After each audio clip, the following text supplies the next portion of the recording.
Settle where you are, dear friend. Let your room be gentle around you. Maybe there is a small lamp giving off a warm circle of light.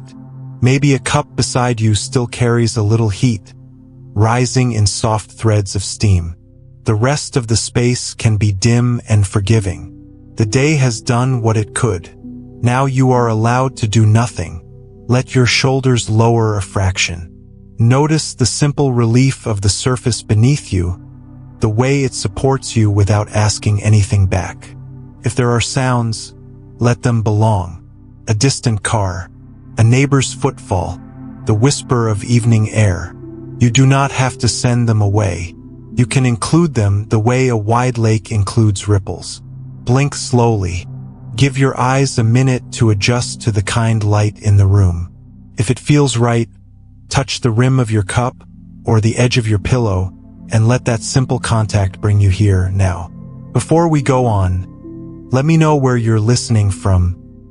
And if this brings you peace, please subscribe to Calm Buddha Path so more people can find it. Take a breath that is easy, not special, not forced. Let the next exhale wander out longer than usual, as if it is already sleepy. You might notice your jaw softening when you do that, the tongue resting a little lower, the chest making a quieter wave. Your body knows how to settle when it is given permission. You are giving that permission now. Tonight we begin a gentle journey into clear seeing. This is not the sharp, rigid focus that tries to pinch the world into a small box. It is the kind focus of a lamp on a table, steady and non-judgmental. It lights what is here without scolding it. In a busy age, this is a rare gift. Notifications tug at you. Feeds roll on without end. The mind collects worries the way a pocket collects lint. Still, clarity is possible. It is not something you have to make. It is something you learn to allow. Clear seeing starts with a small and radical move. You let things be as they are for a moment and you notice. You notice the shape of your breath. You notice the quality of your attention. You notice the little movements of craving that say more, more, more.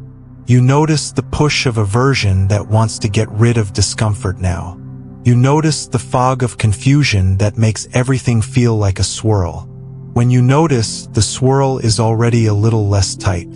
The noticing is a hand on your shoulder that says, "It is okay to be exactly here." Try a micro-practice called lamp light scan, about 40 seconds. If it feels right, close your eyes or soften your gaze. Imagine your attention as a warm lamp that can rest on one small area at a time. First, let it rest on your forehead. Not to change anything, just to feel the temperature and the tiny muscles. Then let it rest on your eyes. Then your cheeks. Then your mouth and jaw. If it feels right, extend to the neck and shoulders. You can pause anytime. The point is kindness. When you open your eyes again, let the room come back slowly. The old teachings often compare the mind to water. When water is stirred, it cannot reflect the moon clearly. When it is allowed to be still, the image becomes crisp without effort. Imagine a small bowl of clear water in your hands. If you keep jostling it, you cannot see to the bottom. But if you set it on the table and wait a moment, the sand settles on its own. Your attention works like this. You do not have to fix every thought. You can place the bowl down. You can let the sand decide to fall. In ordinary life, clear seeing is not a luxury. It is how you answer a tense message without adding fuel to it. It is how you hear the child beneath a child's tantrum. It is how you feel the tug to check your phone and choose, sometimes, to stay with the person in front of you. It is how you allow yourself to rest when the day is shouting to keep going. Clarity is not cold. It has compassion in it. It sees that every creature is trying to feel safe and okay. Even your thoughts are trying to help in their clumsy ways. Let your breathing find another slower wave. Perhaps you can feel it in your sides as well as your front. Perhaps your back expands a little with the inhale, like a sail catching a soft breeze. and the exhale lets the boat glide. You are not trying to achieve a perfect state. You are letting your system relearn how to be unhurried. If the mind is criticizing, you can smile at it. Thank you for your enthusiasm, mind. We are doing something gentle now. There is a simple way to taste clarity in the middle of the day. Choose one ordinary action and make it gracious. When you wash a dish, wash only that dish. Feel the temperature change between water and air. Hear the tap. Notice your stance, your balance. Your mind will want to run away. That is fine. Invite it back as often as needed, the way you would guide a sleepy dog with a kind hand.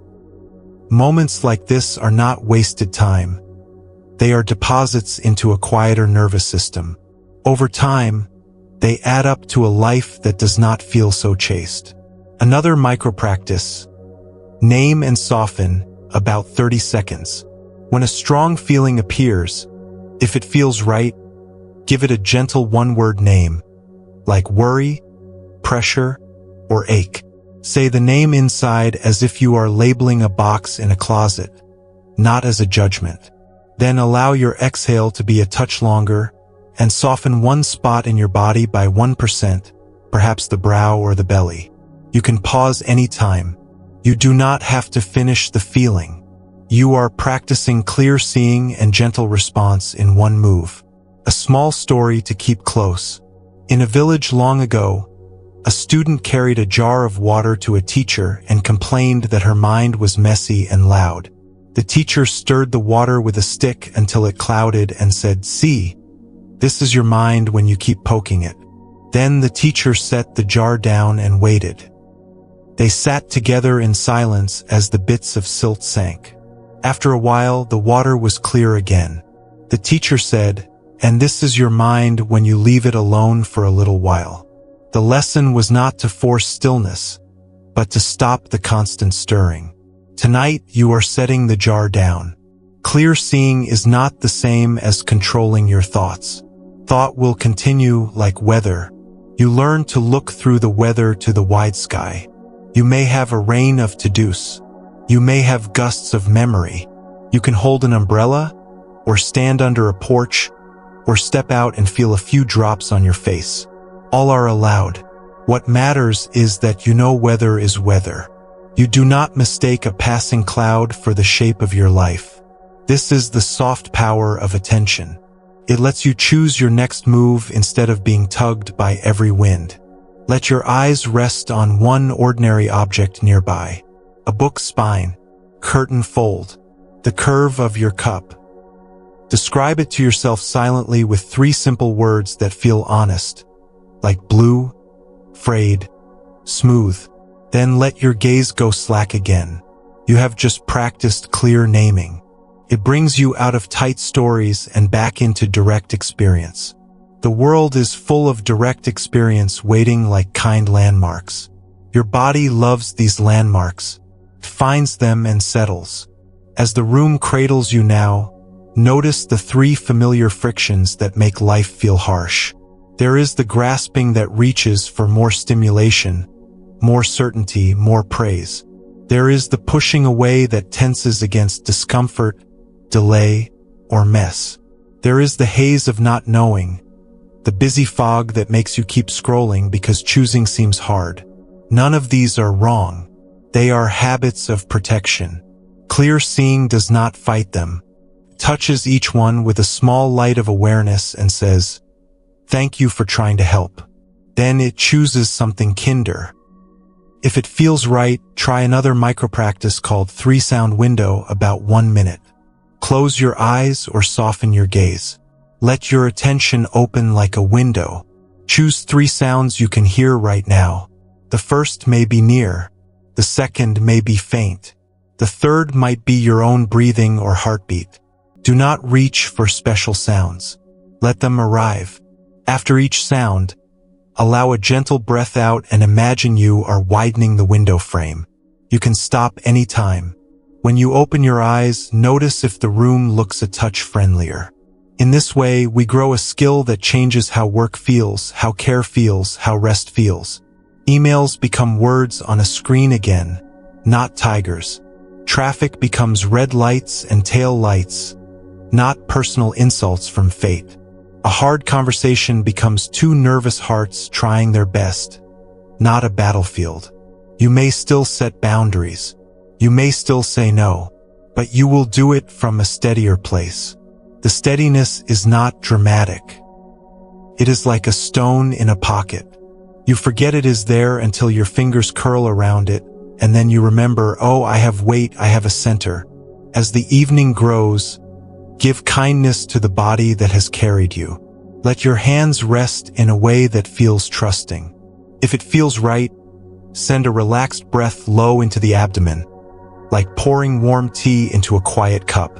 Imagine that exhale spreading warmth behind your navel and down to your hips. There is time.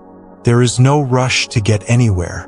You are already inside the moment you wanted, which is the absence of rush. Sometimes the noise is not outside at all. It is the commentary in your head that runs with great confidence. Tonight, you can consider this possibility. The commentary is not the same as you. It is an old radio in the next room. You can lower the volume. You can change the station. You can turn it off, or you can let it play while you do something you care about. You are the listener and the one who can decide. That small distance is not cold. It is caring. It gives your heart a little space to breathe without explanation. A practical way to bring clarity into the next day. Choose one threshold and let it be a bell. The moment you touch a door handle, or sit down at your work seat, or look into a mirror, let that be your reminder to return. One soft breath out. One kind sentence to yourself like I am allowed to be here. Then continue.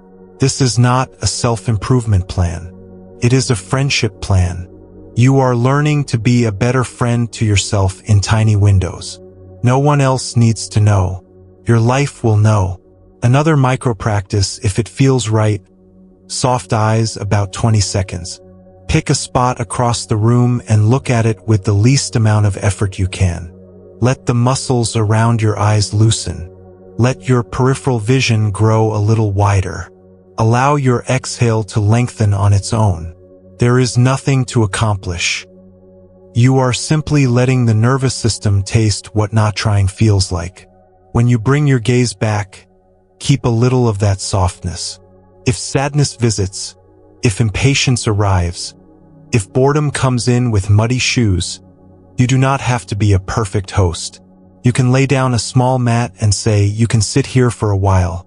You can rest your hand on your chest and let the steady rhythm be the simple proof that you are alive and essentially okay.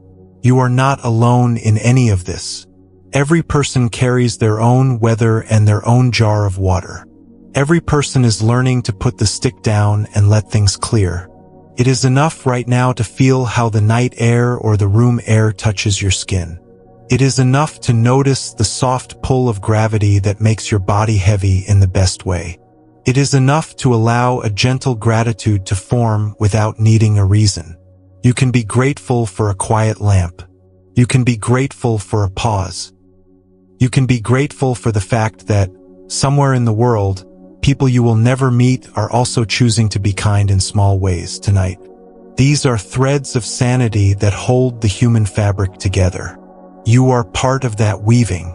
Let your whole attention settle from your head down into your chest, and then a little lower into the belly, and then into the hips, into the legs, into the feet.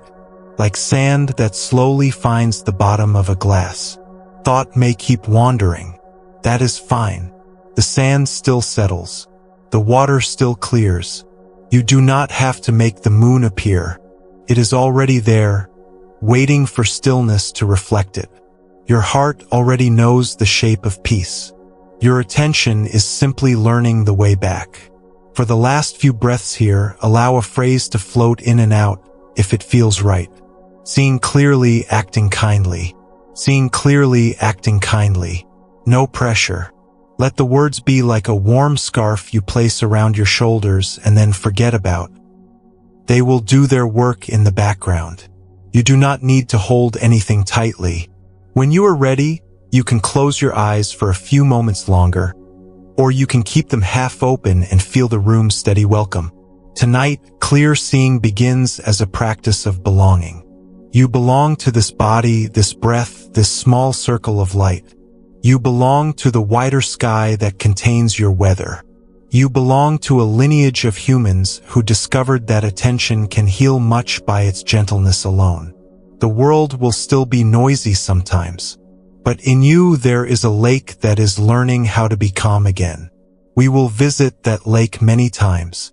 Each visit will make the path a little more familiar. For now, rest in the knowledge that nothing urgent is required. You can meet the next moment with a softer gaze. Let the evening meet you like a cool hand on the forehead. The window may hold a thin wash of night or a stripe of city glow. Somewhere a fan hums, steady as crickets. The fabric that touches your skin is kind enough for now. If there is a pillow, let it take your weight a little more completely. You are not required to carry the day any farther than this moment. Set it down the way you might slip off a bag at your door and toe off your shoes. The room is allowed to be imperfect. You are allowed to be imperfect. Nothing urgent must be solved while we breathe together. Invite a quieter rhythm without chasing it. Let your next inhale arrive by itself, like a small tide returning to shore. Let the exhale unspool a touch longer, like thread loosening from a spool. Feel how the ribs widen and then draw back. Notice the way your body almost sighs when you do not interfere. If your mouth feels tight, let it part a millimeter. If your brow is busy, let it know it can rest. You are giving a tired system a simple permission slip that says, "Tonight we go slowly." Think of attention as a friendly lantern you can set down wherever you like. Tonight, set it first on the ground beneath you. Even if you are on a bed or a chair, imagine the earth under the building, under the street wide and steady. Your body can lean toward that steadiness. Your breath can take its cues from something older than your schedule. If it feels right, place your palm over your belly and feel the gentle lift and fall. Not to control it, to witness it. The witnessing is enough. A micro-practice for settling 30 seconds called ground points. If it feels right, notice 3 places where your body meets support. Maybe heels, hips, shoulder blades. Silently name each one as you feel it. Heels, hips, blades. Allow one easy out-breath after each name, as if you are nodding yes to the support. You can pause anytime or repeat with different points. You are reminding yourself that you have somewhere to land. The noise of the world often sneaks in as urgency. Do this now, answer that, fix this, decide quickly. Urgency has its place in a true emergency. But many moments are not an emergency. Clear seeing grows when you gently test the voice of hurry. Is this actually a fire? Or is it just a flashing icon? You can look. You can ask. On most evenings, the answer is kinder than your nervous system expects. The kettle can come to a slow boil. The body can soften into its chair. The heart can stop sprinting toward a finish line that keeps moving. Another micro-practice, 50 seconds, called quiet count. If it feels right, count your next 5 exhalations backwards from 5 to 1. Whisper the number inside at the end of each out-breath. If your mind wanders and you forget where you are, simply start again at 5. There is no prize for perfect counting. The practice is the returning. You can stop anytime. The numbers are pebbles along a short path, helping you not to drift.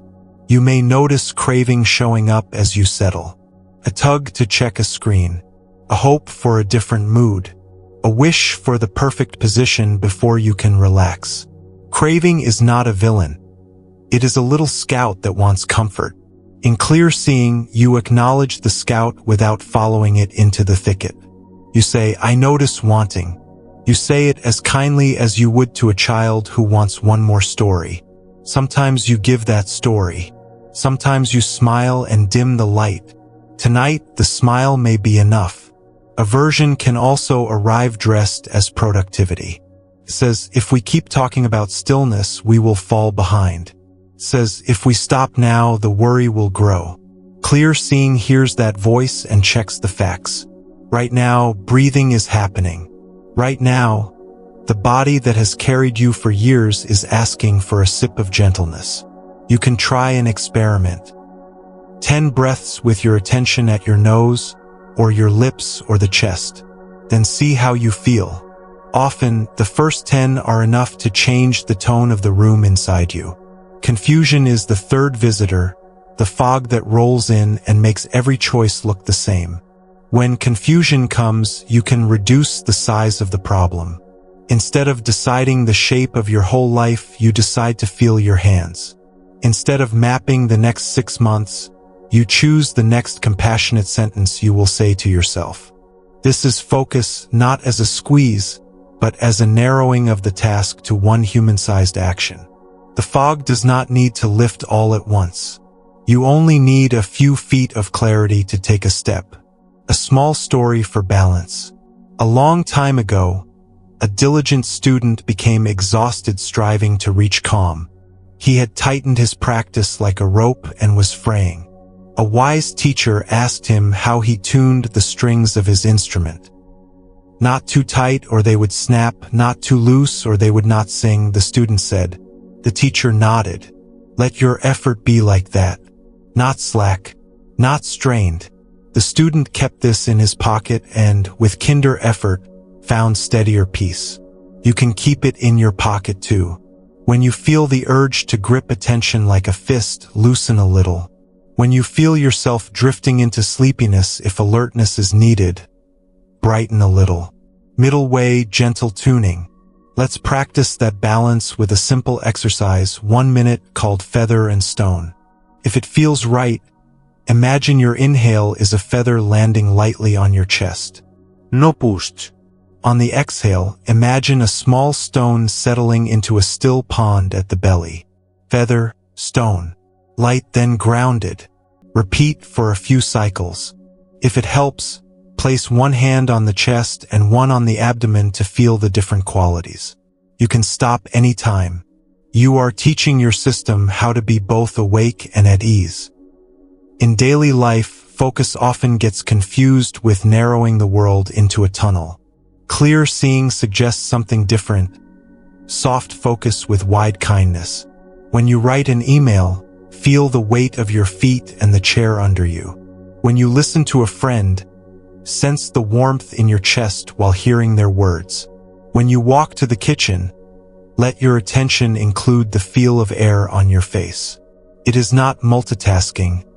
It is remembering you have a body while doing a single thing. The body's signals are like friendly anchors that keep you from being swept out to sea by thoughts. A micro-practice for busy moments, 40 seconds, named 1 square inch.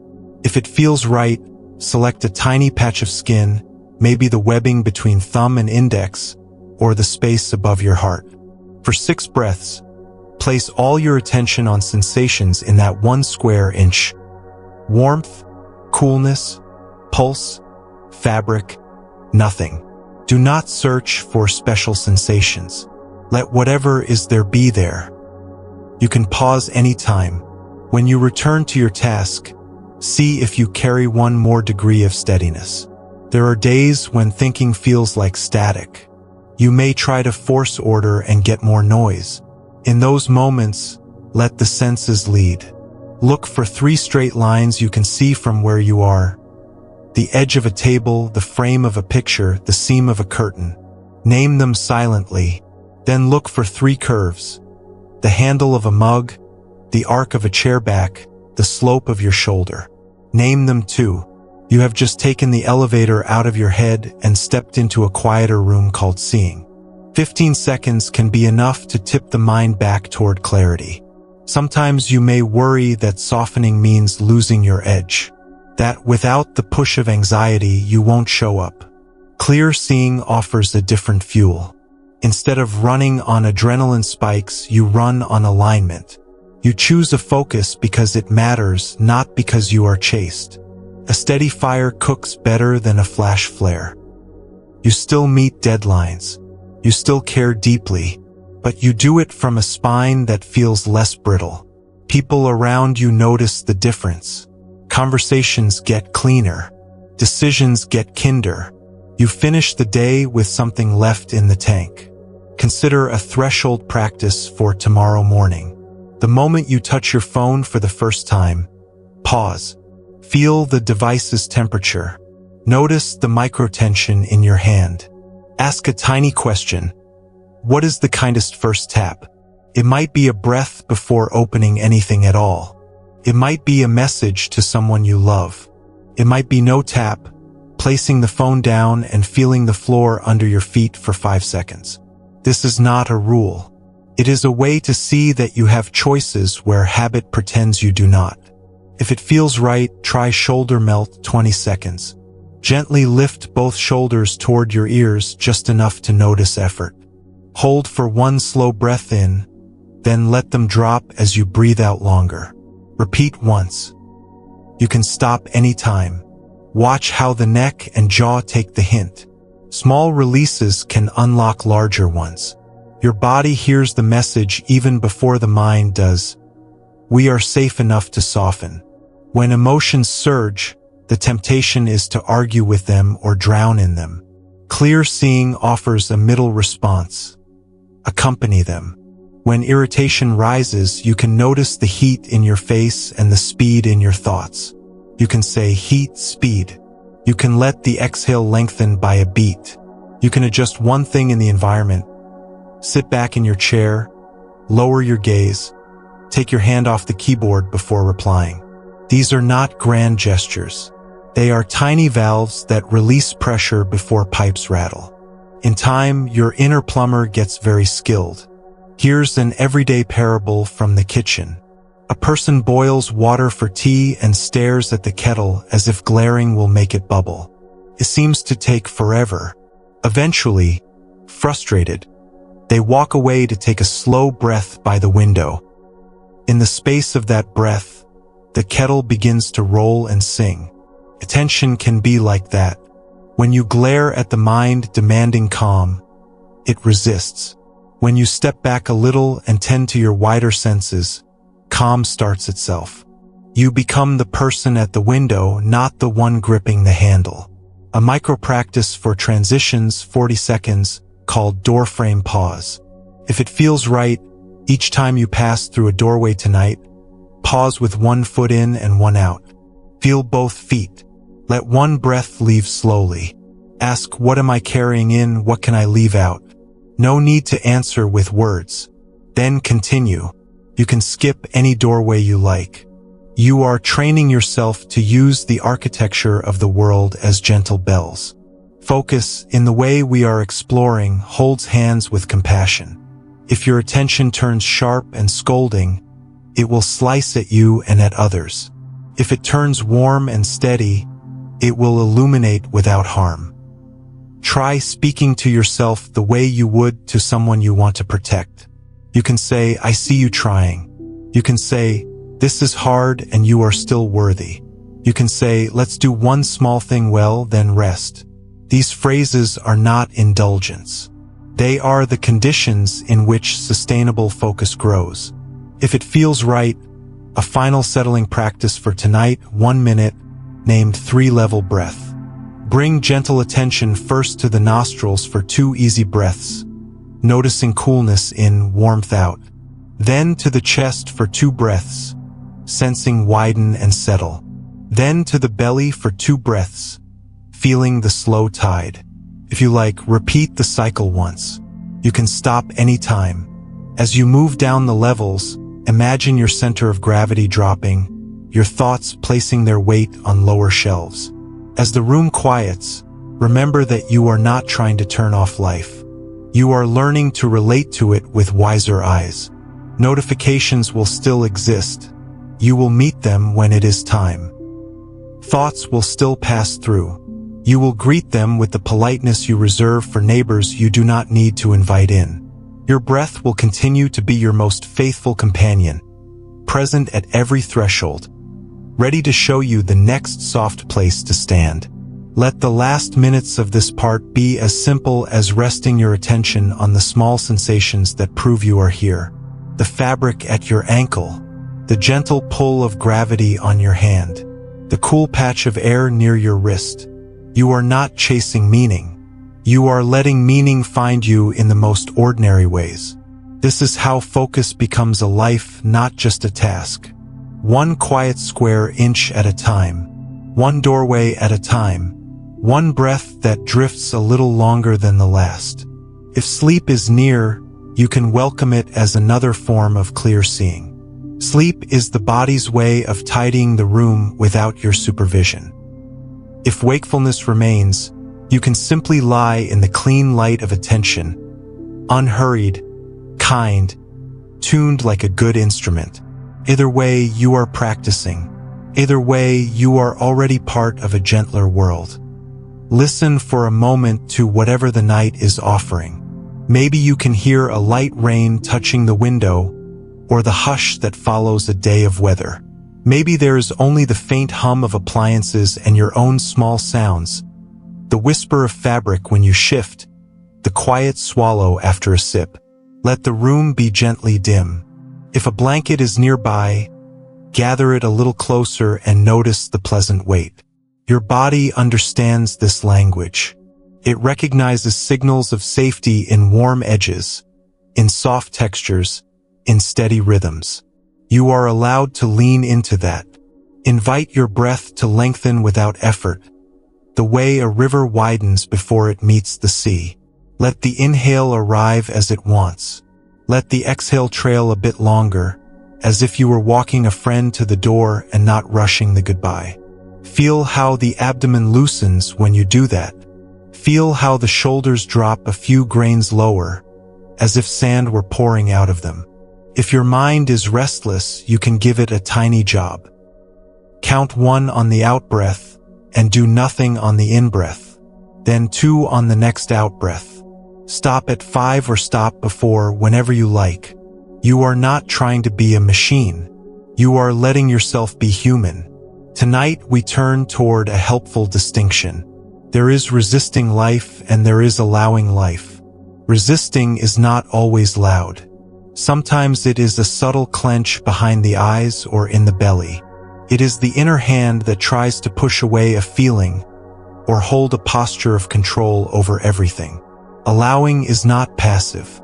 It is active friendliness.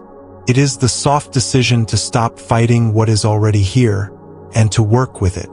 Allowing does not mean you like what is happening. It means you acknowledge it the way you acknowledge the weather. Then you choose the kindest next move. In your day, resistance often hides in helpful clothing. You may resist a tight deadline by overworking past what is kind. You may resist a difficult conversation by rehearsing it in your head until your jaw aches. You may resist tiredness by drinking another cup of stimulation, or resist sadness by filling every silence with a screen. Clear seeing starts by noticing the resisting itself. Oh, here is pushing away. Oh, here is the grasping for a different moment. The noticing does something small and profound. Creates one breath of space. In that breath, choice returns. Try a micro-practice called Let Be Breath, about 45 seconds. If it feels right, place one hand where you sense the most tension, maybe the chest or the belly, and one hand somewhere that feels steadier, perhaps the thigh. As you breathe out, say inside, let. As you breathe in, say inside, be. Let on the out, be on the in. You can pause anytime. You are not commanding the body to relax. You are inviting the body to stop arguing with what it feels. Often, that invitation is enough to soften the edges. Allowing does not mean doing nothing. After acknowledging, you can act with more wisdom.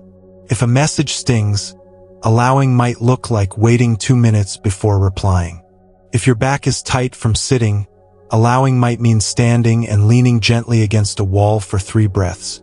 If loneliness visits in the late afternoon, allowing might be sending a simple check-in to someone who understands you without dressing it up. The action becomes cleaner when it is not fueled by the engine of aversion. You stop sprinting away and start walking toward what needs care. There is a story I like to tell gently because it carries grief, and grief needs a soft hold. Long ago, a mother lost her child and, in her despair, asked for a remedy. A wise teacher told her to bring a mustard seed from a home where no one had known loss. She went from door to door. Each home held a story: a father gone, a sister ill, a crop failed, a friend buried. She found no seed from an untouched house, but she found a village of people who knew her kind of ache. In that seeing, something shifted. The pain was still present, but the isolation softened. She joined the river of human hearts. The teaching is not about erasing sorrow. It is about seeing clearly that we are woven into each other, and that acceptance often begins with the fact that we do not carry anything alone. When you remember that, compassion becomes less effortful. You stop asking, why am I like this, and start asking, how can I be kind to this? Resistance is often a search for a different self, a better version who would not feel what you feel. Allowing honors the self that exists now, messy and brave and breathing. Says, I can work with this person. In this way, focus grows. It is hard to concentrate while hiding from yourself. It is easier to concentrate when you know that whatever arises will be met without punishment. Let us bring this into the most ordinary scenes. Washing your face at night becomes a small ceremony. The water meets skin. The palms spread warmth across the forehead, the cheeks, the jaw. You notice where the fingers pause because there is tenderness under them. You do not hurry them. You pat dry instead of scrub. In the mirror, you see a human who did many things today and tried in countless ways. You nod to them once. That nod is not vanity. It is permission to be a person, not a project. At work, allowing can look like naming your limit before it becomes a collapse. You might say to yourself, I will give this task 30 focus minutes, then stand. You might say to a teammate, I can do this piece by Friday. For the rest, I need help. Clear seeing notices where the edge actually is. It notices the early signs. A shallow breath, a flicker of frustration, a hand that turns to a fist without you knowing. The earlier you see, the kinder your intervention can be. You do not wait for the pot to boil over. You turn the flame down when you hear the first rattle of the lid. Try another micro-practice, 30 seconds, named Body Barometer. If it feels right, think of a small decision you are weighing, something like whether to open another tab or to step away for water. Bring that thought to mind. Then feel for 2 signals in the body. Does something subtly tighten, or does something subtly widen? Tightening can be a brow crease, a dropping belly, a shoulder lift. Widening can be a softer jaw, an easy breath, a little light in the chest. You can pause anytime. This is not fortune-telling. It is learning the quiet yes and quiet no your body already speaks. In relationships, allowing is hearing the feeling underneath the words. A child spills juice and says it was not their fault, loudly. Underneath is worry about being in trouble. Clear seeing helps you respond to the worry rather than the volume. You kneel, breathe once, hand a towel, say, we can clean this. The message lands. Mistakes can be held without panic. With adults, the same principle helps. Not every sharp sentence requires a sharp reply. Sometimes it requires a silent look of understanding and a suggestion to revisit in the morning when both nervous systems are less alert. Notice how craving shows up even in rest. You may crave a perfect calm, a particular flavor of silence, a guarantee that your mind will not wander.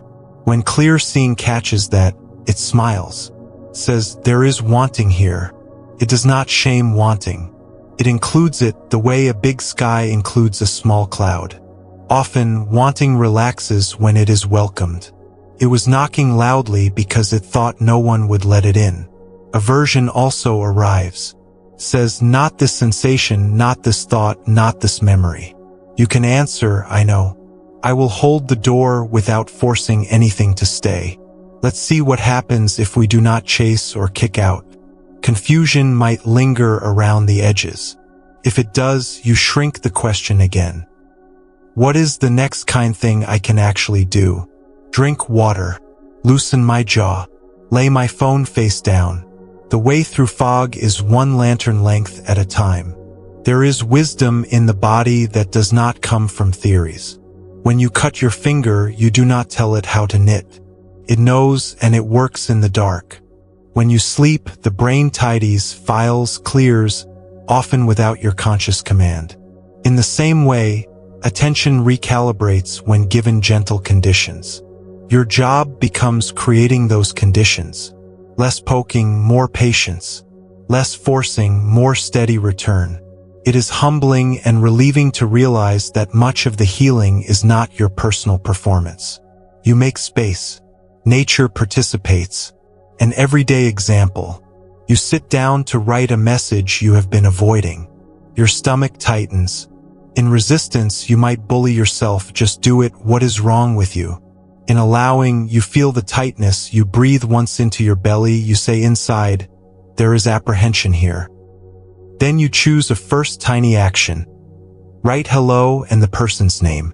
Then a second tiny action. One honest sentence. You stand and stretch. You return and read it aloud softly. You press send, or you save it for morning. Either way, you have practiced working with the body's signals rather than against them. Consider the way you walk to bed. Perhaps you usually scroll until the last minute, then stumble with a buzzing mind. Allowing could look like giving your nervous system a bridge. Dim the light 2 notches. Leave the phone in a different room for 10 minutes. Wash your hands in warm water and notice the sensation. You are not performing a ritual to impress anyone. You are speaking to the animal part of you that craves patterns of safety. Over time, that animal learns to loosen at the same cues, and you fall into rest more easily, not because you forced it, but because you became fluent in your own language. If shame appears, let us be gentle. Shame says you should know better by now. Says this is not real practice, you are faking. Clear seeing looks at shame and remembers the mustard seed. Every person you admire has their own unglamorous night. Every person forgets, tightens, snaps, gets lost, and then remembers again. Identity can loosen right here. Instead of I am someone who always messes this up, you try I am someone who is learning in public. The second sentence gives room to grow. It gives someone you care about permission to grow too. You can also practice allowing with your own thoughts about focus. Maybe you believe you must concentrate like a laser to get anything done. Maybe you believe your attention is hopelessly broken. Both are heavy. Tonight you can try a lighter idea. Attention is a living thing that responds to how it is treated. When you scold it, it hides. When you lure it with gentleness and meaningful tasks, it returns. The flower does not open faster because you shout at it. It opens because the sun arrives and the air is warm. You can be that warmth for yourself. Here is a simple way to welcome that warmth tomorrow. Choose one routine you already do and add a tiny note of kindness. When you tie your shoes, feel the bow form under your fingers and let the exhale lengthen as the loops settle. When you lock your door, listen all the way to the click and let your shoulders ease a millimeter. When you turn off a lamp, pause in the soft dark and say inside, thank you for this day. None of these take extra time. They change the texture of the time you already have. If it feels right, one more practice for this evening, about 1 minute, name 2 hands, 2 messages. Place one hand over a place that holds discomfort. Whisper inside to that place, I am with you. Place the other hand somewhere that feels neutral or good. Whisper inside to that place, thank you. Breathe gently. You can pause anytime. You are teaching your system that it can hold difficulty and support in the same frame, not as enemies but as neighbors. That frame is the beginning of clear focus. The mind does not have to exile parts of your experience to do what matters.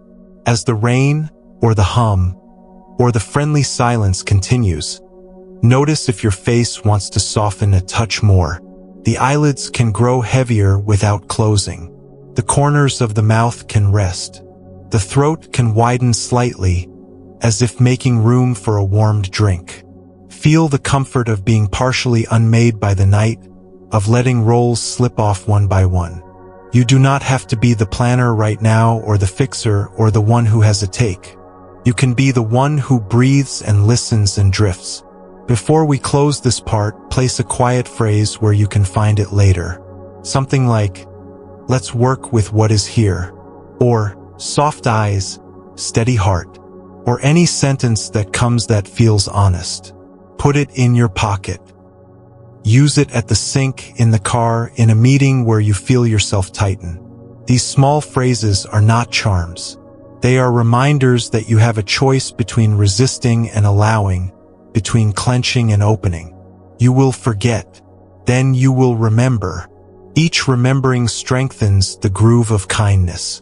If sleep is approaching, you can invite it with a final long exhale that feels like setting down a bag you have carried too far. If you remain awake, you can simply lie in this friendly attention, letting the body teach you its slow grammar, allowing each muscle to conjugate the verb to rest in its own wise way. There is nothing to solve in the dark. There is only staying company with yourself, which is already a kind of clearing. Somewhere, other hearts are practicing too. Somewhere, someone is turning off a lamp and finding the same relief. Somewhere, someone is washing a single cup with full attention, because life feels messy and this brings a little order. You are connected to them whether you know their names or not. This is the quiet fellowship of allowing. We do not need to announce it. We live it. We let it shape the next sentence we speak, the next breath we release, the next gentle step toward bed. Rest now inside this softer stance. Resistance can drop its shoulders. Allowing can hold the door. Clear seeing does not sharpen into a weapon. It softens into a lamp that shows the floor. With that light, you can find the path to sleep or the path to a few more minutes of peace. Either way, you are practicing. Either way, you belong. Let the night air touch the edges of the room like a quiet tide. Perhaps a window is open a finger's width and a soft current moves across your cheek. Maybe a streetlight paints a pale stripe on the floor, steady as a bookmark. The bed or chair beneath you is a shoreline that asks nothing. If there is a clock, you can let its small ticking belong to the scene, like a cricket that wandered into your thoughts and found a place to sing. Let your hands grow a little heavier. Let your gaze rest on nothing in particular. You have arrived at a pocket of ease inside a noisy world. Allow your breathing to widen without ceremony. Inhale like a curtain lifting on a slow morning. Exhale like it finds the chair and settles a fraction longer than before. If your jaw is busy, let your teeth be neighbors who do not touch. If your shoulders hover, invite them to sit down inside the body they belong to. Nothing has to be special. We are simply letting the system feel unhurried so that clarity can walk in without knocking. Tonight, we explore the art of making ordinary life your practice. Not as a project, but as a kindness. There are countless doorways to clear seeing built into a day. The wash of water over dishes, the red pause of a traffic light, the moment a page turns, the brief amber glow when the kettle clicks off. We often sprint across these thresholds on our way to the next thing. Practice is remembering to linger, just enough to taste being alive. Not to improve the moment, but to notice it before it's gone. Try a micro-practice called Small Bow 15 seconds. If it feels right, pick a routine action, setting a cup down, closing a laptop, turning off a lamp, and add a tiny nod of the head as you do it. Let your exhale soften during the nod. The bow is not performance. It is a simple thank you. You can pause anytime, Done once or twice, it changes nothing. Done many times, it changes the tone of a day. Clear seeing in ordinary moments helps with the 3 familiar frictions. Craving shows up as the itch to add one more task, one more scroll, one more bite. Aversion shows up as the flinch from an email, a chore, a feeling. Confusion shows up as fog, a restless circling that eats time and leaves you hungry. The doorway moments loosen their grip. When you linger at the sink and feel warm water on your hands, craving drops its sign that says more and stands quietly for a breath. When you pause at a red light and feel the seat under you, aversion stops kicking at the present and sits down beside you. When you close a book and place a light bow, confusion finds it is being seen and dissolves by a degree. These are small tilts, but a series of small tilts can turn a whole life. Consider the sink, that altar of ordinary. Soap slips across porcelain. A spoon rings against the basin. Steam rises like a polite ghost. If focus is scattered, you can call it back here without force. Feel the temperature of the water, the texture of the sponge, the shift of weight through your feet. Let the exhale lengthen on its own when the plate is clean. You are not forbidding thoughts. You are giving them a roomy doorway to pass through while your attention rests with the hands that are actually here. Some evenings you will wash distractedly. That is human. Other evenings you will wash as if rinsing dust from the day's heart. That is also human. Practice is not the performance of perfection. It is returning. A micro-practice for digital moments, 30 seconds, named Single Tap. If it feels right, before you open anything that tends to swallow attention, place your thumb over the screen and say inside, 1 intentional tap. Choose that tap slowly.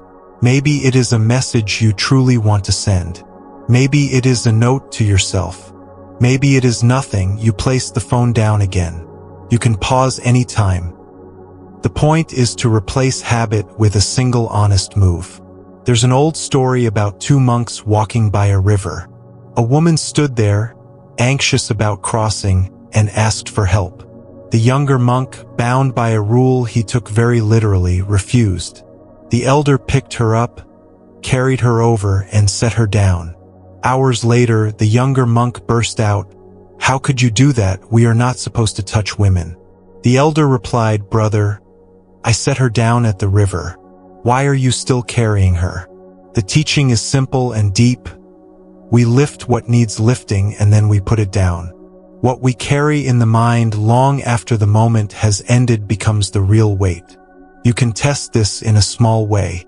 Perhaps someone sent a curt message today. The event has passed, but your mind keeps replaying it, sharpening each replay. This is the carrying. Clear seeing notices the replay and asks a kind question. Is there anything to do? If yes, you plan the next clean step and calendar it. If no, you place the moment down. Not by force, but by returning attention to something you can touch now. The cup's warmth, the bed's weight, the breath's tide. You may have to set it down again and again. That is not failure. It is the practice itself. A micro-practice for putting things down, 40 seconds, called Shelf the Stone. If it feels right, imagine the worry or replay as a smooth stone in your palm. Notice its imagined weight and temperature. On the exhale, picture placing the stone on a nearby shelf. You can pick it up later if needed. Rest your hand on your thigh and feel the difference between hand with stone and hand without. You can pause anytime. This is not denial. It is choosing when to carry weight. In meetings, the ordinary practice is listening with your whole body. Most of us listen with a ready rebuttal, the mind sprinting ahead. Clear seeing invites a different stance. Let your attention rest on the sound of the words and simultaneously sense one anchor in the body, perhaps the soles of your feet or the contact of your back with the chair. This keeps you from being yanked by craving to be impressive, from aversion to an idea, from confusion when the conversation turns. You may find fewer interruptions rise, And when you do speak, you land where you mean to. For a parent at bedtime, ordinary practice appears in the small rituals. Pulling up a blanket, reading the same page for the 6th time, whispering the same promise again. If impatience flickers, you can see it early and change the fuel. Instead of sprinting toward your own free time with clenched teeth, you can taste the sweetness of being the safe place for a small person for 2 more minutes. That sweetness is not always available. Some nights will be messy, but when it appears, it feeds you both. Traffic is another classroom. A red light arrives and the body braces. Aversion whispers that the light is against you personally. Craving wants the next green lane. Confusion looks for a different route when none is needed. Practice is feeling the seat, the wheels circle under your palms, the gentle stretch at the back of your neck as you lengthen the exhale. Perhaps you notice a tree you have passed 100 times without seeing. The light does not change faster, but you change your relationship with waiting. Small dignity returns to a moment that used to fray you. A micro-practice for waiting 20 seconds, named 3 points.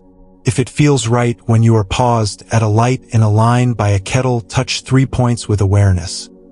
The ground under your feet, the air on your face, the object in your hand. Spend 1 easy breath on each. You can stop anytime. It is a triangle of presence that holds you upright. Clear seeing is tender with the body's limits. The culture often demands that you override signals. Work through lunch, power through pain, answer now. But the body is a wise friend who speaks softly at first. Quiet ache, a subtle shallow breath, a heaviness behind the eyes. When you ignore these, the friend raises their voice. Practice is learning to hear the whisper so it does not have to become a shout. It is remarkably efficient to rest for 60 seconds when the whisper appears instead of losing an hour when the shout arrives. Try a micro-practice called Window Horizon, 30 seconds. If it feels right, look away from your task toward the farthest point you can see. A window, a wall across the room, a slice of sky. Let your eyes relax into distance. Allow the exhale to lengthen a little as your focus widens. This reminds a concentrated mind that it belongs to a wide body and a wider world. You can pause anytime. People who do this return to their task with clearer edges and softer hands. Sometimes ordinary practice is simply letting the senses lead you out of a story. You are mid-argument in your head with someone who is not here. You notice your breath has turned shallow, shoulders rising. Clear seeing tags it future rehearsal and chooses the present. You listen for the farthest sound, then the nearest. You feel for the warmest spot on your skin, then the coolest. You label them quietly: far sound, near sound, warm, cool. The argument fades because you are feeding a different part of the mind. A micro-practice for this, 45 seconds, named Far and Near. If it feels right, close your eyes or soften your gaze. Identify 1 far sound and 1 near sound. Identify 1 far sensation and 1 near sensation. Breathe out slowly between each. You can stop anytime. This resets the compass from narrative to experience. Let us speak for a moment about letting go versus pushing away. Pushing away is a fight that keeps you tied to the thing you resist. Letting go is a release that acknowledges the thing exists and chooses not to grip it. In the story of the river, the elder monk did not deny the rule or the woman. He saw the heart of the rule, helped, and then let the moment end. In daily life, pushing away looks like ruminating about how you should not be thinking about something. Letting go looks like noticing the thought, placing the stone on the shelf, and returning to what your hands are doing. The difference is felt in the body. Tightness versus softening, heat versus space. Identity can lighten in these moments. You are not the person who is always distracted or always anxious or always behind. You are the person who is practicing 1 small return after another. A distracted moment does not make you a distracted person. It makes you a human in the middle of a noisy day who found a doorway and walked through it. There is relief in that. You can breathe without carrying a heavy story on your back. If it feels right, a brief practice for identity lightening, 20 seconds, called Name Then Now. Silently say your name to yourself, then add is experiencing. For example, Alex is experiencing worry, or Jordan is experiencing hunger. Feel the tiny distance that opens. You are not erasing the feeling. You are giving it space. You can pause anytime. The space is where kinder choices fit. Workdays often pile up with tiny frictions. Tabs multiplying, messages stacking, tasks spilling. Clear seeing suggests building small gates into the flow. One gate is the top of each hour. When the clock reaches a new number, you stand up for one easy stretch or place one item where it belongs. Another gate is the moment before hitting send. Read the message aloud once with a softer voice. These gates are not obstacles. They are places where you check for craving, aversion, and confusion. Is craving pushing me to say more than needed? Is aversion trimming kindness? Is confusion making me vague? Then you adjust with one breath. Relationships benefit from these gates, too. Before answering a sharp text, you touch the ground with your feet and ask, what is the kindest clear sentence I can send right now? Often, it is one sentence shorter than the mind wants. Often, it includes one simple truth about your capacity. I can talk tomorrow morning. Or I need a moment to think. Boundaries placed from clear seeing do not need barbed wire. They need simplicity and follow-through. As bedtime approaches, ordinary practice becomes the shape of your wind down. You dim the light a notch. You place the cup in the sink with a small bow. You straighten a pillow not to stage a perfect scene, but to tell the body, we are safe and we are done for today. If thoughts tug, you put them on the shelf and promise to retrieve them after rest. The promise matters. The mind trusts you when you keep it. Keep a small note nearby to catch any last-minute to-dos so they do not bounce around in your head like pebbles in a tin. A brief practice for the threshold of sleep, 50 seconds, named 4 corners. If it feels right, bring your attention in order to the 4 corners of your body. Left foot, left hand, right hand. Rest one breath at each. Then imagine those 4 points connected by a soft line, a rectangle that holds you. Let the exhale lengthen a touch as you feel the heldness. You can stop anytime. This draws attention down and out of the head, where it can pool in a quiet shape. It may help to remember that the person you are caring for when you practice in ordinary moments is not a future ideal, but the present you who is tired and worthy and here. When you pause at the sink, you are telling that person, I will not abandon you to speed. When you bow at the lamp, you are telling that person, we can end a day with a thank you. When you let a replay go, you are telling that person, we do not have to carry what is already over. This is friendship as a path. If guilt arises, guilt for resting, guilt for not doing more, see if you can place that stone on the shelf for now. You will work again. You will care again. Tonight, your job is to restore the brightness of the lamp by not burning it hard. The world does not benefit from your exhaustion. It benefits from your steady kindness, which grows precisely in these unspectacular minutes. Let the room take you in. Feel the small gravity of your bones and the larger gravity of the earth. Hear whatever the night wants you to hear. A distant car, a laughter down the block, the soft hush of your own breathing. Bring one phrase to the front of your mind. If it feels right, set it down. Use it when a memory knocks. Use it when a plan insists. Use it when a mood tries to dictate. You can set it down without throwing it away. You can pick it up when the morning is ready for it. Between those 2 moments, you are free to rest. For these last lines, make a little more room in your chest by allowing a slower exhale. Release the need to catalog the day. Let your eyes grow heavy or hover half-closed. Trust that the body knows what to do when you step out of its way. The mind will still offer weather. You will meet it with the lamp you have been polishing, soft, steady light across an ordinary floor. That is enough to guide you to bed or to the next few minutes of quiet. That is enough to make a noisy world feel a shade kinder. Sleep, if it comes, will come like a friend who already has a key, entering without knocking. If wakefulness remains, you will be there with it, not as an enemy to defeat but as company you know how to keep. Either way, the practice continues with very small steps across very familiar rooms. You are learning the ancient art of living where you are. The room may be dark now except for the soft glow of something familiar.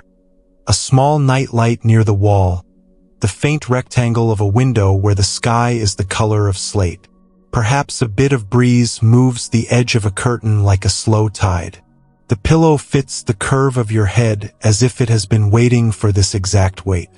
If there is a quiet appliance hum in the background, let it be a friendly drone, a reminder that life continues gently around you. Let your shoulders sink. Let your hands find a position that feels honest. The day can stay at the door for now. Let your breathing take the shape of ease without trying to engineer it. Inhale like a whisper reaches you. Exhale like you are setting a book down, a touch slower than before. The mouth can soften, and the tongue can rest low and wide. If the forehead holds a furrow, smooth it with one slow out-breath. Nothing to perform, just small signals to the body that say, it is safe enough to loosen. Tonight we explore a clean way to relieve suffering without pretending life is painless. Clear seeing notices the difference between what happens and what we add on top. Pain is part of being alive. Sore muscles after work, an unreturned call, a plan that dissolves. And then there is the extra layer, the loud commentary, the tightening and replaying that transforms pain into more suffering. When you can tell the first part from the second, choice re-enters the room. A short story to frame this. Long ago, a student asked a teacher why being human sometimes feels like being attacked by arrows. The teacher nodded and said, "One arrow lands because life is life. Cold rain on a day you hoped for sun. A sharp word, a body that ages. But often we pick up a second arrow and drive it in ourselves. Resentment, mental rehearsals, harsh self-talk, the insistence that this cannot be happening. The first arrow hurts. The second multiplies the hurt. Wisdom does not pretend the first arrow is pleasant. Wisdom puts the second one down. You have known both arrows. A message arrives with a tone that stings. That is a clean pain. Then the mind charges forward. They do not respect me. This always happens. I ruin everything. The body contracts. The jaw hardens. The second arrow has flown. Clear seeing is not scolding yourself for the second arrow. It is the quiet act of noticing, I am adding layers and stepping back one small breath at a time. Even one breath makes room to choose differently. Try a micro-practice called second arrow check, about 40 seconds. If it feels right, bring to mind a small discomfort from today, not the largest one. Feel where it lives in the body. A flutter in the belly, a warmth behind the eyes, a tautness in the throat. Say softly inside, first arrow, and let one longer exhale soften the area by 1%. Then notice the story that tried to attach itself. Label it second arrow. If it feels right, let the next exhale widen your chest or belly a little. You can stop anytime. The goal is not to banish story. It is to loosen its grip. There is compassion in this separation. The first arrow deserves care, not debate. If your back aches, you lie down. If loneliness bites, you text a friend or hold your own hand over your heart. If a plan fails, you grieve for a minute. In that kindness, the second arrow often loses energy. It was feeding on your resistance. When resistance drops a little, the mind has less to argue with. The body begins to heal in its quiet way. The three familiar frictions often create the second arrow. Craving reaches for a different present. It should be easier, I need approval now. Aversion picks up a fight with what has already happened. That message should not exist. This feeling must leave. Confusion blurs the scene. Everything is ruined. I cannot tell what matters. Clear seeing gently names each one and chooses the next kind action. You do not have to erase craving, aversion, or confusion. You only need to stop letting them steer. In work and care, this makes a practical difference. A deadline slips. The first arrow is disappointment. The second is the quick story that your worth depends on never slipping. If you catch that, you may still work late, but not from panic. You may write a clean message. Here is where we are. Here is my plan. Panic wastes energy. Steady honesty channels it. Try a micro-practice 25 seconds called mouth like stream. If it feels right, part your lips a little and imagine the exhale flowing out like water over smooth stones. Let the jaw hinge soften. Feel the tongue rest broad. This signals safety to old parts of the nervous system. You can pause anytime. When you return to your tasks, notice if the words you choose feel a shade kinder. Second arrows often hide in how we talk to ourselves. You misplace keys and the phrase arrives, "Of course you did, you are always scattered." That is not a useful correction. It is a small wound. A clearer sentence might be, "I am distracted, let me slow down." The second sentence is not indulgent. It leads to action. Slow, look, place. The first sentence adds pain without increasing skill. Focus sharpens when you stop injuring yourself for being human. You can practice this in the smallest scene, making tea. The kettle has not yet clicked.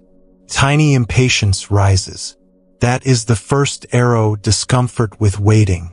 The second arrow is the narrative that time is being wasted, that your life is slipping because water is slower than you wished. Smile at this. Put a palm on the counter and feel the cool surface. Listen to the faint building of bubbles.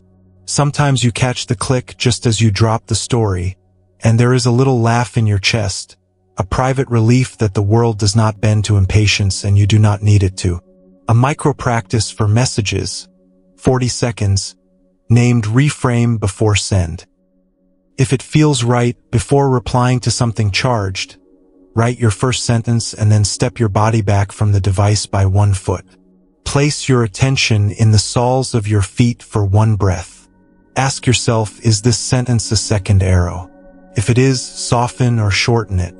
If it is not, continue. You can pause anytime. This 1 foot of space often saves an hour of repair. There is also a second arrow we aim at others.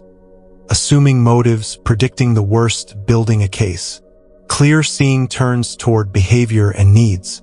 Partner forgets to take out the trash. The first arrow is a minor inconvenience. The second arrow is building a long story that they never care. If you skip the story and ask for what you need, "Could you help with the bin now?" it often gets done. And if there is a pattern to address, you do it at a calmer time with a steady voice. Boundaries placed from clarity are firmer and kinder than boundaries thrown from a storm. Sometimes the second arrow wears the mask of perfectionism. You start a task and the mind insists on finishing it flawlessly before your energy or resources allow. Clear seeing suggests a smaller doorway. What is the minimum kind version of this task? Maybe the minimum kind email is 4 honest sentences and a next step.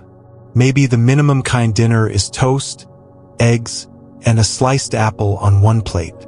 Doing the minimum kind version reduces the fuel for the second arrow of self-criticism. You can always add flourishes later. You sleep better when you meet the actual moment instead of an imaginary judge. Try a micro-practice 30 seconds called minimum kind step. If it feels right, pick 1 task you are avoiding. Name the smallest complete version out loud in a whisper. Then take 1 action toward that version. You can stop anytime. Notice if your body loosens when the task shrinks to human size. Clear seeing also invites us to notice how we brace against anticipated arrows. You might rehearse a hard conversation in loops, tightening with each run. You might check a door lock 3 times because a what-if spins. The intention is safety. The effect is exhaustion. A different approach is rehearsal with compassion. You imagine saying one honest sentence. You imagine listening without interrupting. Then you stop the rehearsal and feel your hands for 2 breaths. You teach the mind that safety includes periods of not rehearsing. It will protest at first. Then it learns the relief of rest. There is a second story that pairs with the arrows and helps with letting go. Imagine carrying a heavy backpack up a mountain. When you reach the ridge, you take it off and rest. You do not keep walking with it because you have grown attached to the weight. Teachings are like the pack. You use them to climb. You put them down when they have done their job. Tonight, the arrow teaching may help you separate pain from suffering. Tomorrow, you may not need the image at all. You will just feel a contraction, soften your exhale, and choose a kinder move. Putting down the tool when it is not needed is its own form of wisdom. If grief is present as you listen, the first arrow may feel like a whole rainstorm. The teaching does not ask you to be dry. It invites you to stop adding thunder. Grief understands honesty. When you give it space in the body, a warm hand on the chest, a quiet room, tears that arrive on their own, it moves like weather. It may return in new shapes. You do not fail because it returns. You are a field where seasons change. The second arrow is the sentence that you should be over it. Not true. You are alive and capable of love. The body knows how to carry this if the mind does not bully it. Try a micro-practice called Allow the Tide, about 1 minute. If it feels right, place one hand on your chest and one on your belly. As you breathe, imagine waves arriving and receding under your palms. With each out-breath, say inside, here. With each in-breath, say still here. You can pause anytime. You are not pushing grief out. You are giving it shores to meet. In everyday logistics, second arrows hide in clutter. A table gathers mail, receipts, chargers. The first arrow is the small stress of disorder. The second arrow is the story that you are failing at life because of a pile. Clear seeing says 1 piece at a time. You set a timer for 2 minutes and clear only what fits. You stop when the timer ends. If shame tries to recruit you back into suffering, you answer with facts. I moved 10 pieces. The table is lighter. That is reality. The mind will follow reality if shown gently and often. A micro-practice for clutter, 20 seconds, name 10 things touch. If it feels right, touch 10 objects one by one, placing each where it belongs or deciding it belongs in a box to decide later. Count softly. You can pause anytime. The counting pulls the mind out of judgment into action. You finish with one lighter corner, which is an honest victory. Notice how the body speaks when a second arrow flies. Usually there is a spike, heat in the face, a squeeze at the base of the skull, a buzzing under the skin. With practice, these become early bells. When you hear them, you can lower the bow.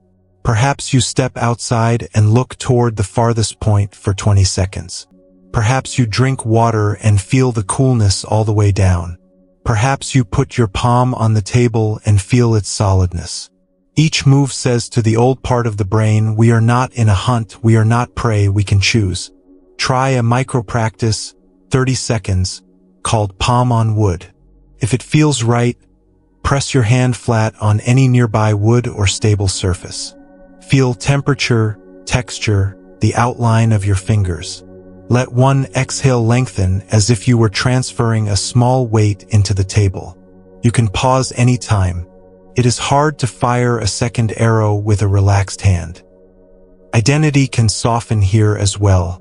Instead of I am a person who overreacts, you try I am a person learning to see arrows. That shift lets you be curious instead of defensive. Curiosity is the medicine that clears confusion.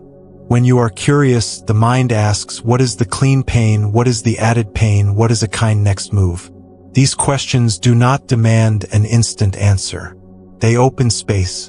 In space, the wiser part of you often speaks up in a simple voice. This changes how you listen to others, too. When someone unloads a hard day, you can help them put down second arrows without pointing it out like a lecture. You can say, that sounds painful, I'm here. You can say, do you want help or just company? If they want help, you can ask, what is the next small action that would matter? Their shoulders may drop. You will see it. That is a good moment, a shared human skill growing between you. As you settle deeper into night, it may help to rehearse one sentence you can use when you feel the second arrow lifting in the dark. The sentence can be quiet and unfancy. Something like, first arrow, let me care. Second arrow, I set you down. Or pain, I hear you. Story, let's talk tomorrow. Place the sentence in your pocket for the next crowded thought. The mind respects clear, simple language repeated with kindness. If it feels right, one more practice for the threshold of sleep, 50 seconds, named hammock breath. Imagine 2 points, one at each hip. As you inhale, feel a slight widening between them.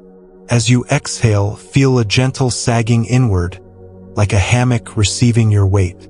No force. You can pause anytime. The image invites the lower body to cradle you. When the lower body holds you, the head does not have to do so much tonight. Before we close, remember that the first arrow is not an enemy. It is a signal. It says attention is needed here. When you respond with care, you honor your life. When you refrain from firing the second arrow, you honor your energy. The world is noisy. You cannot stop its sounds. But you can stop adding a chorus of your own every time. That is a powerful kindness. Let the room hold you now with the gravity it has offered since you were small. Feel the angle of your spine against the surface. Feel the breath move like a slow tide through the rib cage. Hear the night as a single continuous sound, even if it is made of many pieces. If the mind wants to produce an arrow, let it show you the bow. Smile if you like.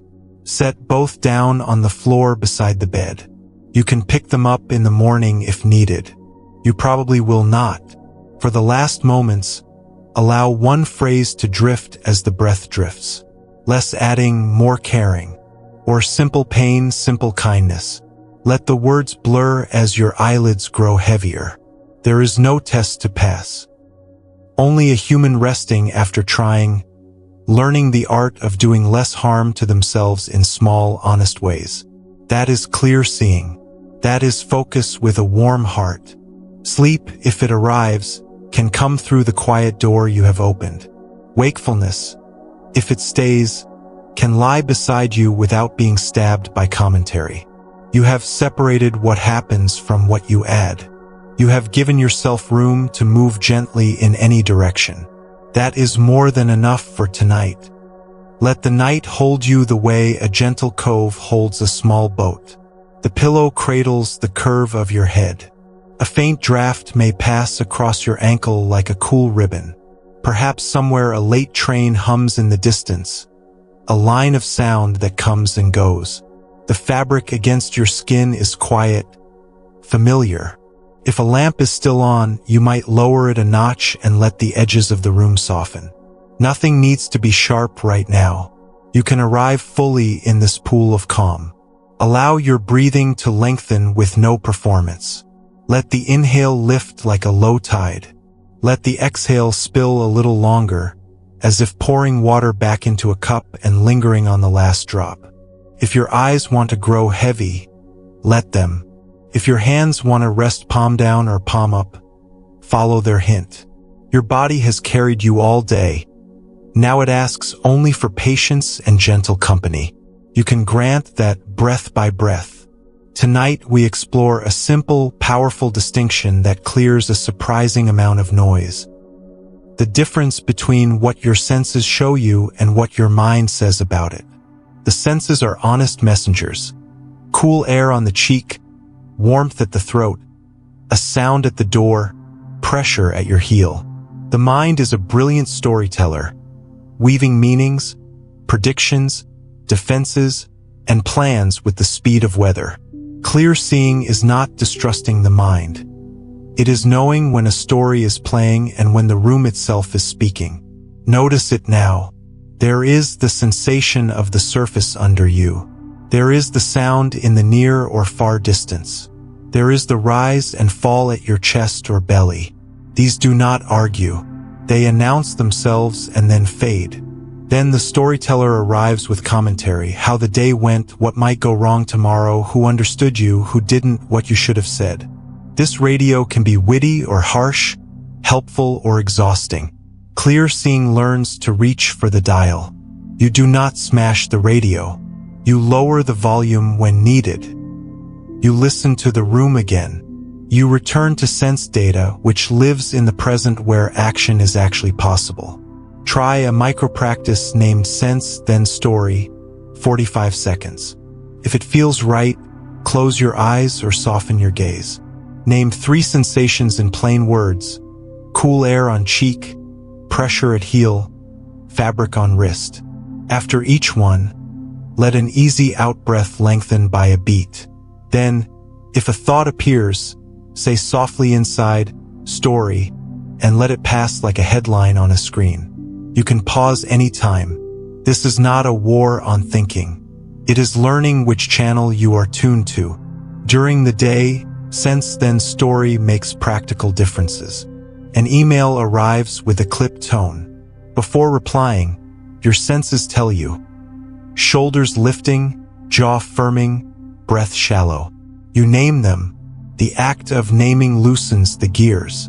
The mind's first story, this person is attacking me, I must defend, loses the privilege of being the only option. You might still write back firmly, but you will do it from contact with the lived body, not just from a cascade of assumptions.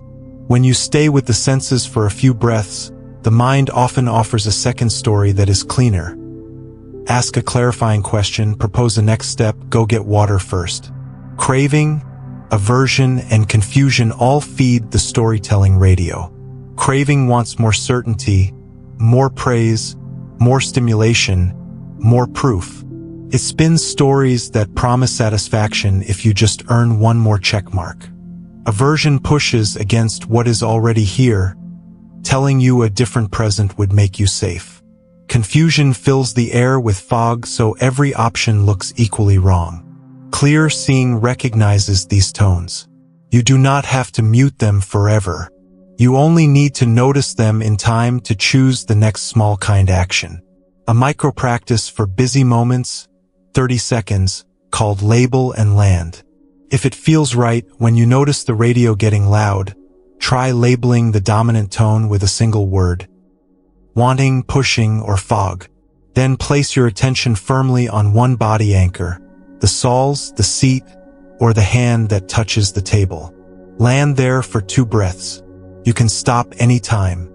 From that small ground, choose one human-sized move. Let us bring a story from the old tradition that speaks to this grounding.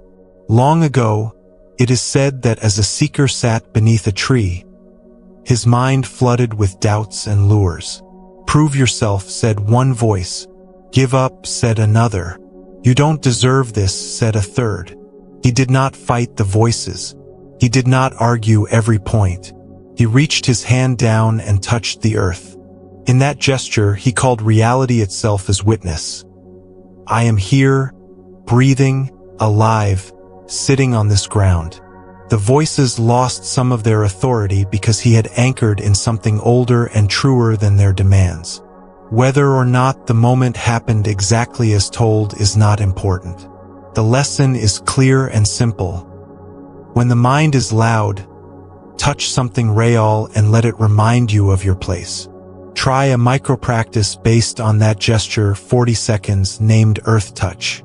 If it feels right, place your palm on any solid surface. The bed frame, the floor, the table, your own thigh.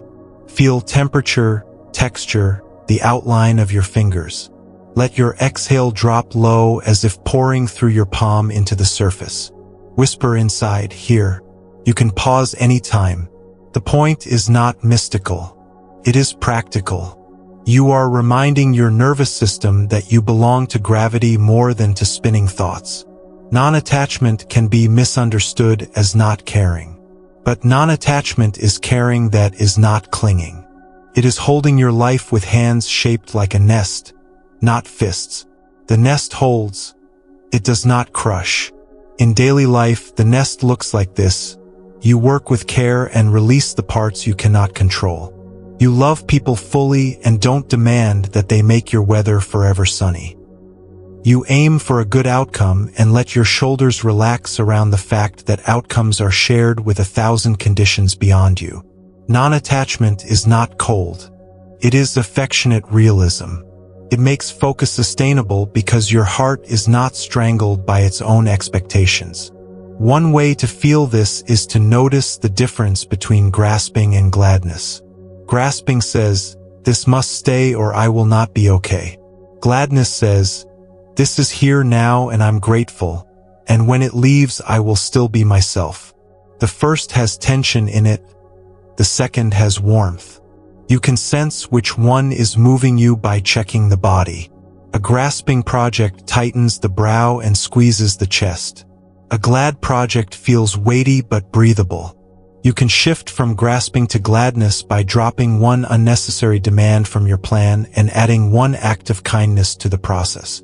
A micro-practice to help that shift, 30 seconds, called nest hands. If it feels right, cup your hands together lightly as if holding a small bird. Breathe in without lifting the shoulders. Breathe out and feel the hands soften. Choose one thing you are holding tonight. A hope, a task, a relationship, and imagine setting it in that nest. Say inside, I will hold you and not crush you. You can pause anytime. Then continue with the next ordinary thing. Let's test this in common scenes. You are scrolling headlines. Craving wants certainty. Aversion wants to look away. Confusion wants to read everything without digesting. Clear seeing narrows the move. Read one piece from start to finish with full attention or stop and place the device down. Either choice is kinder than grazing for an hour in a fog. Or you are in a conversation that starts to heat.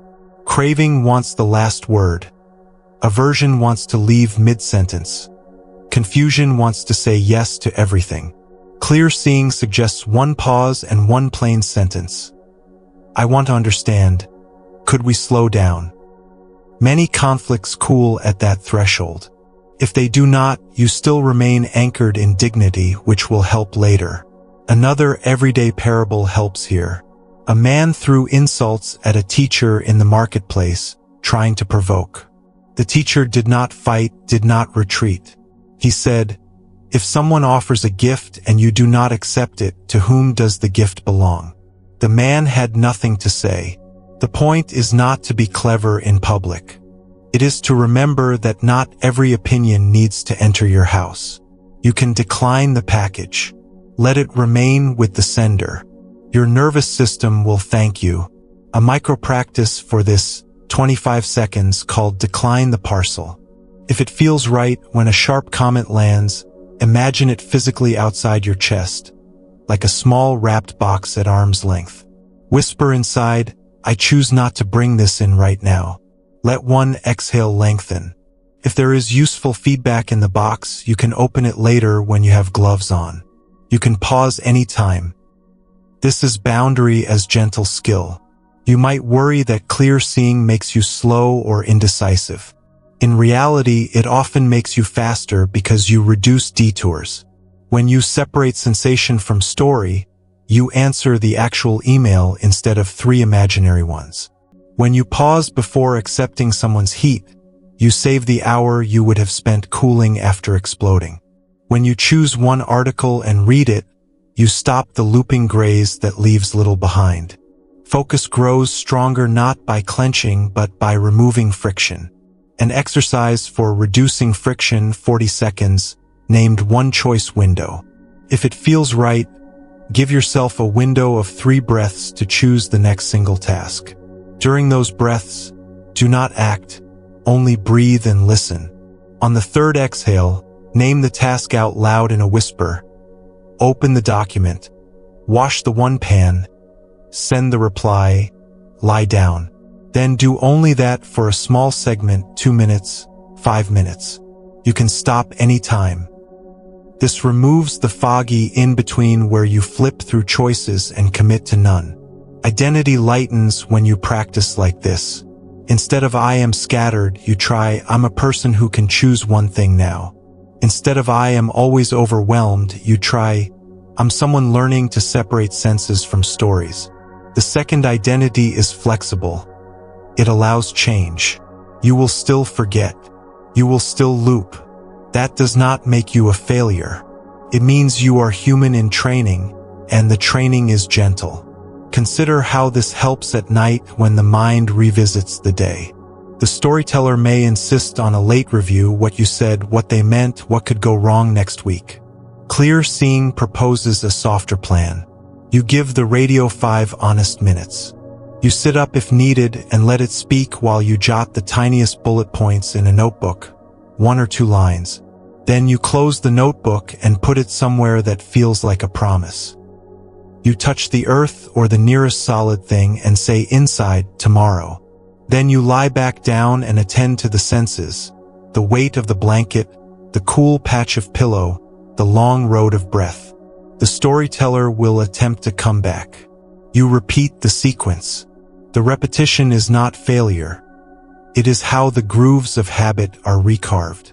A micro-practice for bedtime, 50 seconds, called List Then Lay. If it feels right, write 3 words only, just 3 that mark what the mind wants to keep. Close the pen. Place the paper where morning you will see it. Lay down again and place 1 hand on the belly, 1 on the chest. Breathe out a little longer and whisper, tomorrow. You can pause anytime.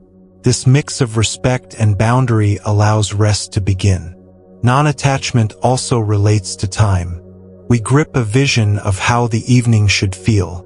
When it does not match, we push or pout. Clear seeing asks for humility. How does it actually feel? Maybe there is rest. Maybe there is alertness. Maybe there is ache. You can let the body lead. If restless, perhaps you lie in the dark and simply listen for the farthest sound, then the nearest until the restlessness changes shape. If sleepy, you do not demand 1 more article or 1 more episode. You go where the tide is already moving. That cooperation is a form of wisdom. A micro-practice for time, 20 seconds, named Follow the Tide. If it feels right, ask, what is the body already leaning toward? If the answer is sleep, dim the light and turn toward the pillow. If the answer is stretch, roll your shoulders and neck gently. If the answer is 1 kind paragraph to someone, write it and end there. You can pause anytime. Moving with the current saves energy. Fighting it burns through your evening. Let's visit the 3 frictions again through this lens. When craving makes a promise, if you keep checking, you'll feel safe. See if you can test the opposite for a minute. Stop checking and feel your feet. When aversion wants to eject a feeling immediately, ask if you can hold it for 2 breaths while touching something solid.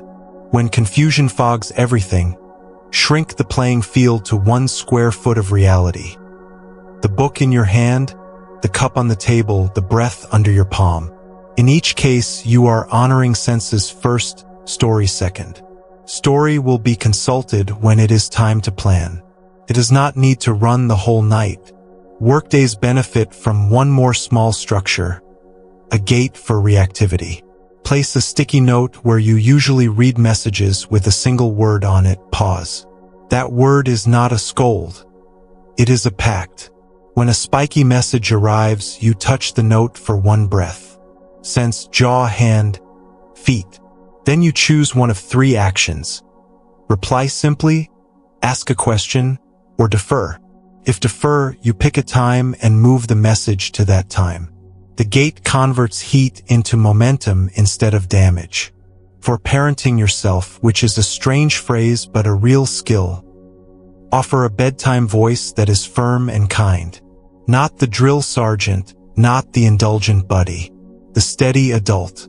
You can say, "Okay, friend, lights low, 3 breaths." Then we rest or read gentle words until the eyes decide. You are talking to the part of you that is young and wired and trying to outrun the dark. That part trusts firm kindness more than bribes or threats. Try one more practice tonight, about 1 minute, name sky and birds. If it feels right, imagine your awareness as a wide sky. Thoughts are birds moving through. Some fast, some slow, some circling, some calling loudly. Do not catch them. Do not sweat them. Let them come and let them go. Meanwhile, feel the steady sky. Your chests rise and fall, the weight of limbs, the floor's support. If you forget and chase a bird, when you notice you are already back in the sky. You can pause anytime. This image helps the mind remember that movement belongs to thoughts. Stability belongs to awareness. As the minutes grow quieter, check in with your face. The brows can smooth. The cheeks can soften. The jaw can unhook. If it feels right, slide your tongue so it rests gently behind the lower teeth. Let the exhale pour like warm tea into the lower belly. Every small release tells older parts of you that the hunt is over for today. You made it through another stretch of human living.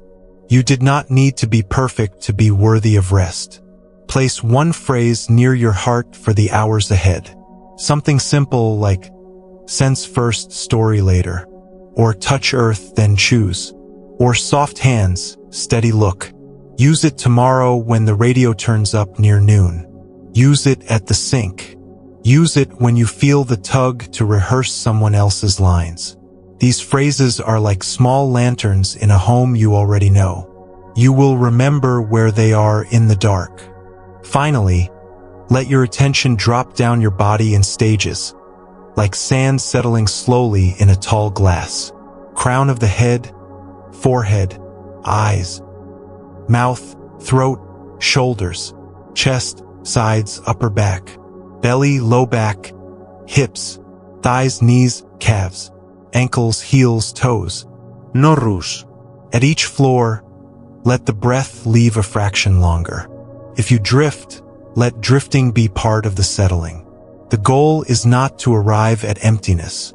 The goal is to be so honest with what is here that stories relax their grip and the room becomes itself again.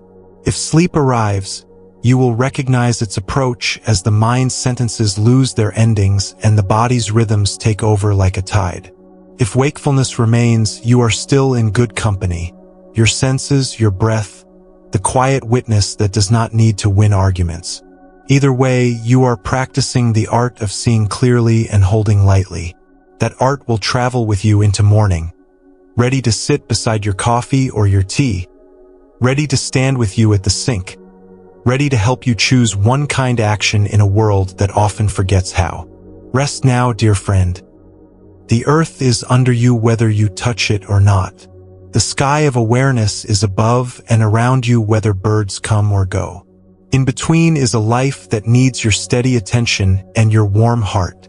Tonight you have given both. That is enough. Let the darkness be friendly around you. Perhaps the lamp is off now and only a thin blue glow from a tiny LED keeps you company. The cotton beneath your cheek is cool where you have not touched it yet, warm where your face has rested a while. If a refrigerator hums down the hall, let it be a soft thread sewing the room together. The air is easy. Your hands can fall where they want. You are allowed to be unfinished. You are allowed to set everything down, even if only for this stretch of night. Let your breathing reshape itself without supervision. Inhale like a tide coming just far enough to kiss the sand.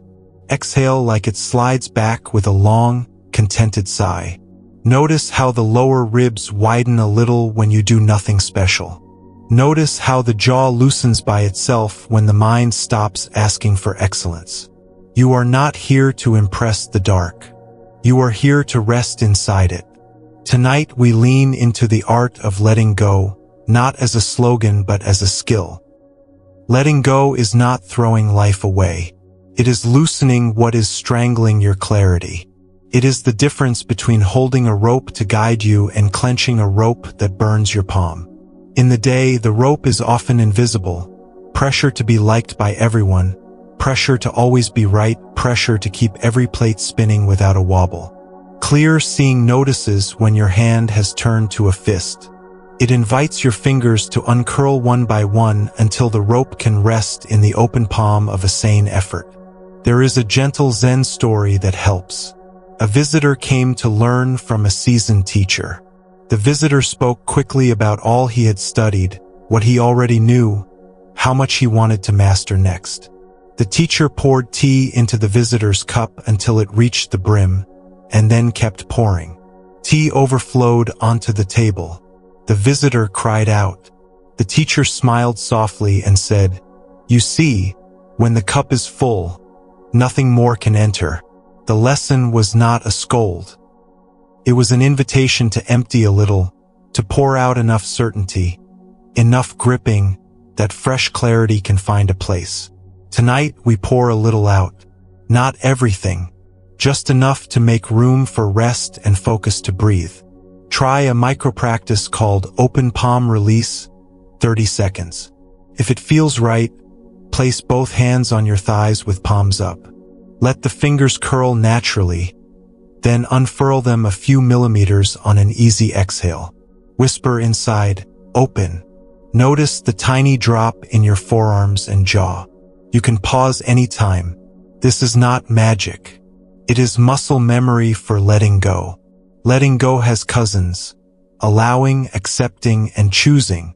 Allowing says, "This is here." Accepting says, "I do not have to like it to meet it." Choosing says, "Given that it is here, this is my next kind move." Together, they cut through the three familiar frictions.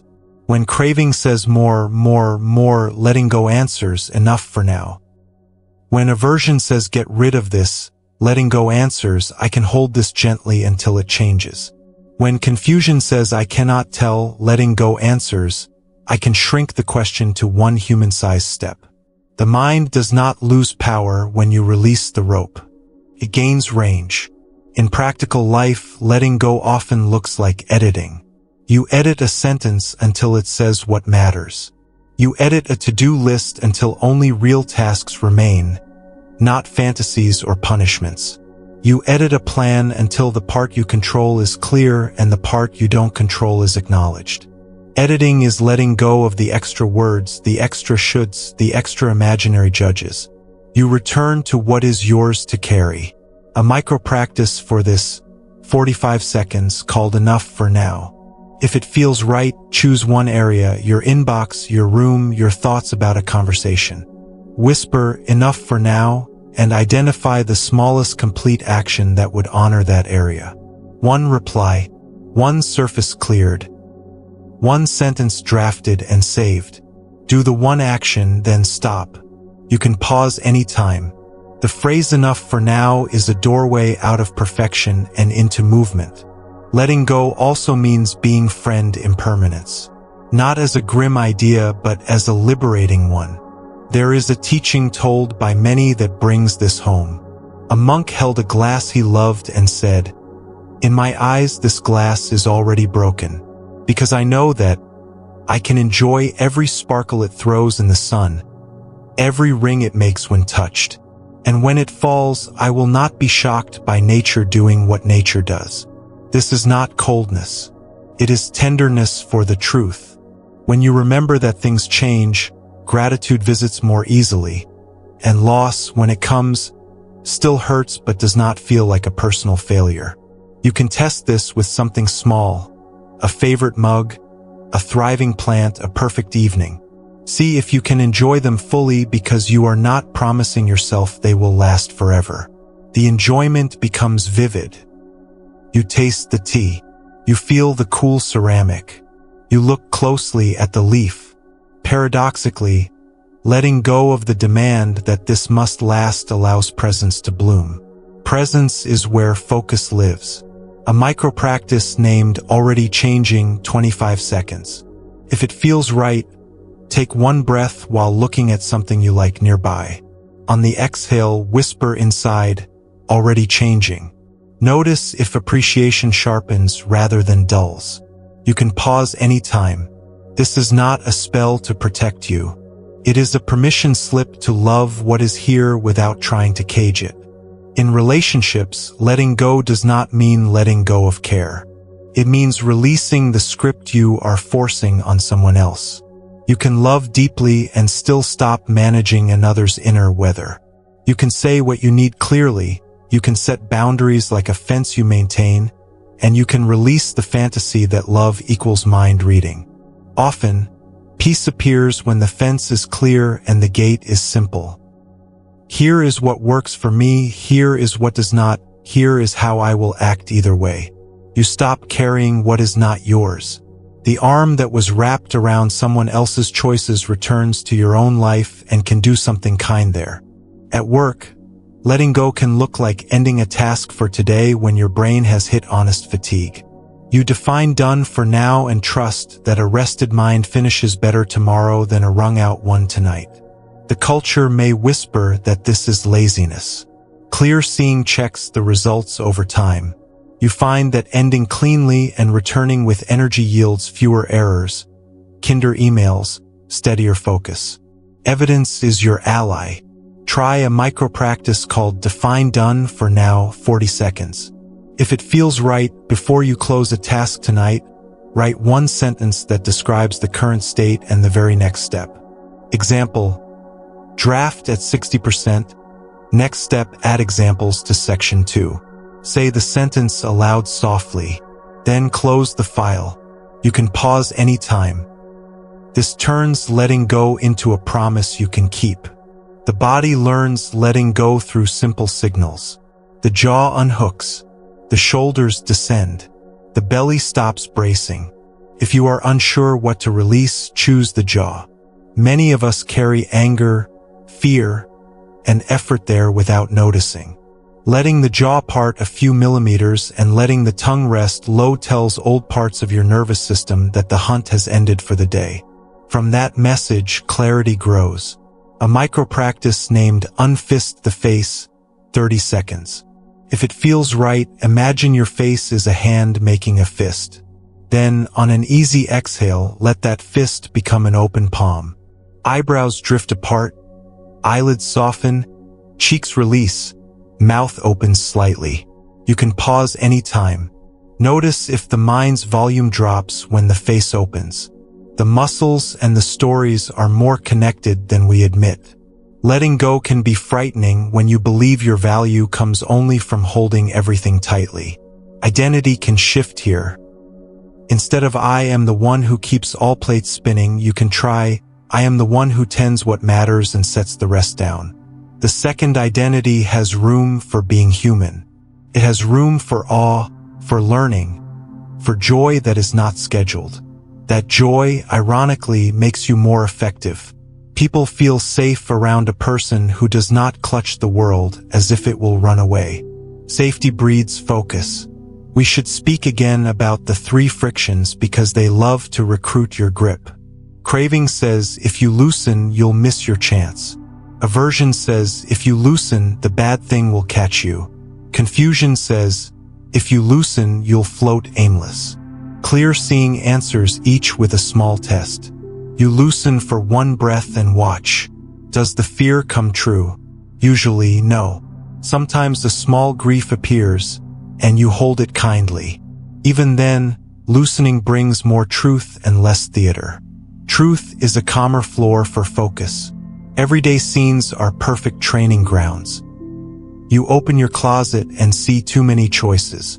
Craving wants new, aversion wants to hide, confusion wants to stare. Letting go says, choose the first kind thing your hand touches and leave the rest alone. You answer a message from someone who drains you. Letting go says, choose a sentence that is clear and kind and end it there. You do not need to explain your entire heart. You are stuck in traffic again. Letting go says, Release the need for the road to behave. Add 5 quiet minutes to your estimated arrival in your mind. Lengthen the exhale and look for one piece of sky. A micro-practice for choice fatigue, 40 seconds, called First True Touch. If it feels right, when you face too many options, clothes, meals, tasks, place your hand lightly over them, close your eyes or soften your gaze and touch one. Choose the first one that generates a tiny body yes, even if your mind argues. Do it once and stop. You can pause anytime. You are training trust in a quieter compass. Letting go includes forgiving your past self for not knowing what you know now. The mind loves to travel back and deliver verdicts. Clear seeing invites a different visit. You go back long enough to place a hand on the shoulder of that earlier you, the one who made a choice from a smaller set of tools. You say, you did what you could. Then you return to the present and apply what you've learned. This is graceful accountability. It moves things forward without poisoning the well. There is also the simple practice of ending. Many of us fear endings and avoid them, but endings are doors that lead to relief and renewal. You can end a conversation kindly. You can end a work session with a clear statement. You can end a day without extracting the last drop of usefulness from it. Endings create beginnings with better light. A micro-practice named Gentle Close, 20 seconds. If it feels right, when you finish something tonight, whisper, that will do. Bow your head a centimeter. Let one exhale ride all the way out. You can pause anytime. The bow is for the effort, not for perfection. Your body understands ceremonies even when they are small. Sometimes letting go is letting grief move in its own time. We spoke of this before, but here we add patience. The river knows its curve. If you try to force a shortcut, you carve the bank in a way that collapses later. Letting grief curve while you keep walking your ordinary path. Feeding yourself, washing your face, answering a friend, teaches the nervous system that pain and life can coexist. The grip loosens because you are not demanding that pain vanish before you continue. Money worries, health worries, future worries, the mind grips these hard. Clear seeing suggests a 2-part practice. Plan, then place. You plan the next right action you can actually take. Make the call, set the appointment, adjust the budget by one line, ask for advice. Then you place the rest on a mental shelf for the next planning window. The shelf is not denial. It is a container that keeps the worry from spilling across every hour. Your focus returns to what your hands are doing now. Try a micro-practice called Plan and Place, 1 minute. If it feels right, name aloud one worry in a simple phrase. Plan the smallest action toward it and calendar the moment you will do it. Then imagine placing the worry in a box on a shelf labeled Revisit at time. Let the exhale lengthen as you close the imaginary lid. You can pause anytime. Many people find that the body quiets when the mind knows there is a scheduled return. Letting go also means letting laughter in. It is not disrespectful to the serious parts of life to smile when the absurd appears. The printer jams the minute you need it most. The cat sits on the very paper you were reaching for. You spill a few grains of rice and catch yourself reacting as if you lost a treasure. A small smile breaks the spell. The grip softens. You sweep, you print, you move on. Humor is a valve that releases heat without burning. When anger rises, letting go is not suppressing it. It is setting it down safely until it can be used as information instead of weapon. Anger often says, "A boundary matters." You can write that sentence down. Then you can walk around the block or wash your face and come back to set the boundary with a steady voice instead of a shaking one. Distance is not denial. It is wisdom in motion. A micro-practice for this, 45 seconds, called Cool the Handle. If it feels right, when the inner pot is boiling, imagine you are moving the pot off the hottest burner to a back burner. Step your body back from the device or doorway by one small pace. Place your palm over your heart for one breath, then over your belly for one breath. Whisper, handle later. You can pause anytime. You will be surprised how often later brings better words. Letting go gives compassion room to work outward. When you loosen your grip on yourself, you loosen it on others. You stop demanding that everyone move at your speed or think in your patterns. Meetings breathe. Homes soften. Conversations become places to learn rather than arenas to win. Focus becomes a shared light rather than a spotlight you must keep swinging alone. Finally, let's bring letting go into the threshold of sleep. The mind loves to present its ledger at night. You do not have to audit it line by line. You can send it to the morning with a stamp. One sentence in a notebook, one slow exhale, one hand lowered from your forehead to your belly. A sign to your system that the day has officially ended. The ledger can wait on the desk of tomorrow's you, who is kinder when rested. A last micro-practice for the night, 1 minute, named Sweep and Settle. If it feels right, imagine a soft brush moving from crown to toes inside your body, dusting off the day. On each exhale, the brush sweeps a little farther. Forehead, throat, chest, belly, hips, legs, feet. If you lose your place, begin again anywhere. At the end, let your attention rest in the heaviest part of you, the place gravity holds most. Whisper, set down. You can pause anytime. The body understands this kind of goodbye. Notice how your breath has become steady company. Notice how the pillow receives you without demand. Notice how the night is not empty but full of quiet things doing their quiet work. You do not need to supervise any of it. Letting go returns the world to its natural rhythm and returns you to yours.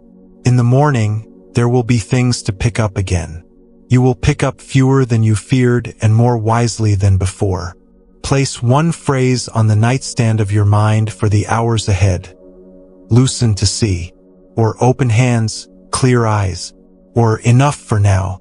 Use it when a thought knocks loudly. Use it when a shadow of worry walks by. Use it when you wake briefly and the mind starts building. The phrase is a hand on your shoulder reminding you that rest is not laziness. It is a practice that refines attention for the moments that truly need it. If sleep comes, let it take you the way the tide carries a boat that has finally untied its rope. If wakefulness lingers, lie with it like a friend on a quiet porch. Nothing to prove, nothing to fix. You are learning to live with an open palm. That is not retreat. That is mastery of a gentler kind.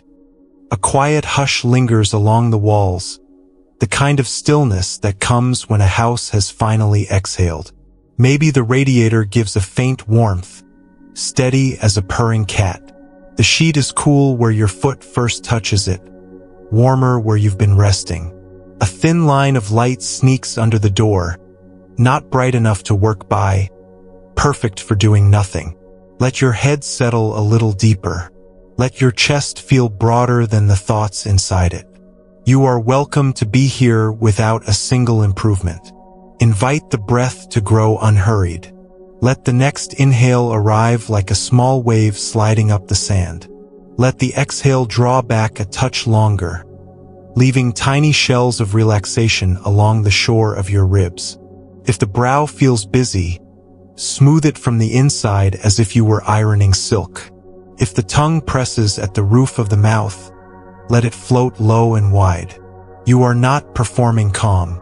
You are letting calm remember you. Tonight is a gentle workshop in reframing common traps. Traps are not moral failures.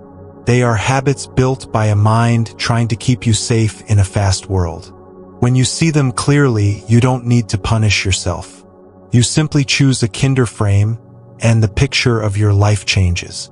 Start with the trap of comparison, one of craving's favorite disguises. The mind says, look how far they are, look how polished, look how effortless. Your chest tightens. Your shoulders inch toward your ears. Clear seeing offers a different frame. There is no fair comparison between someone else's finished moment and your current step. You can admire without contracting. You can learn without shrinking. When you reframe comparison as information, not indictment, focus returns to what your hands can touch. Try a micro-practice called From Compared to Curious, 30 seconds. If it feels right, bring to mind the person or post that stirred the ache.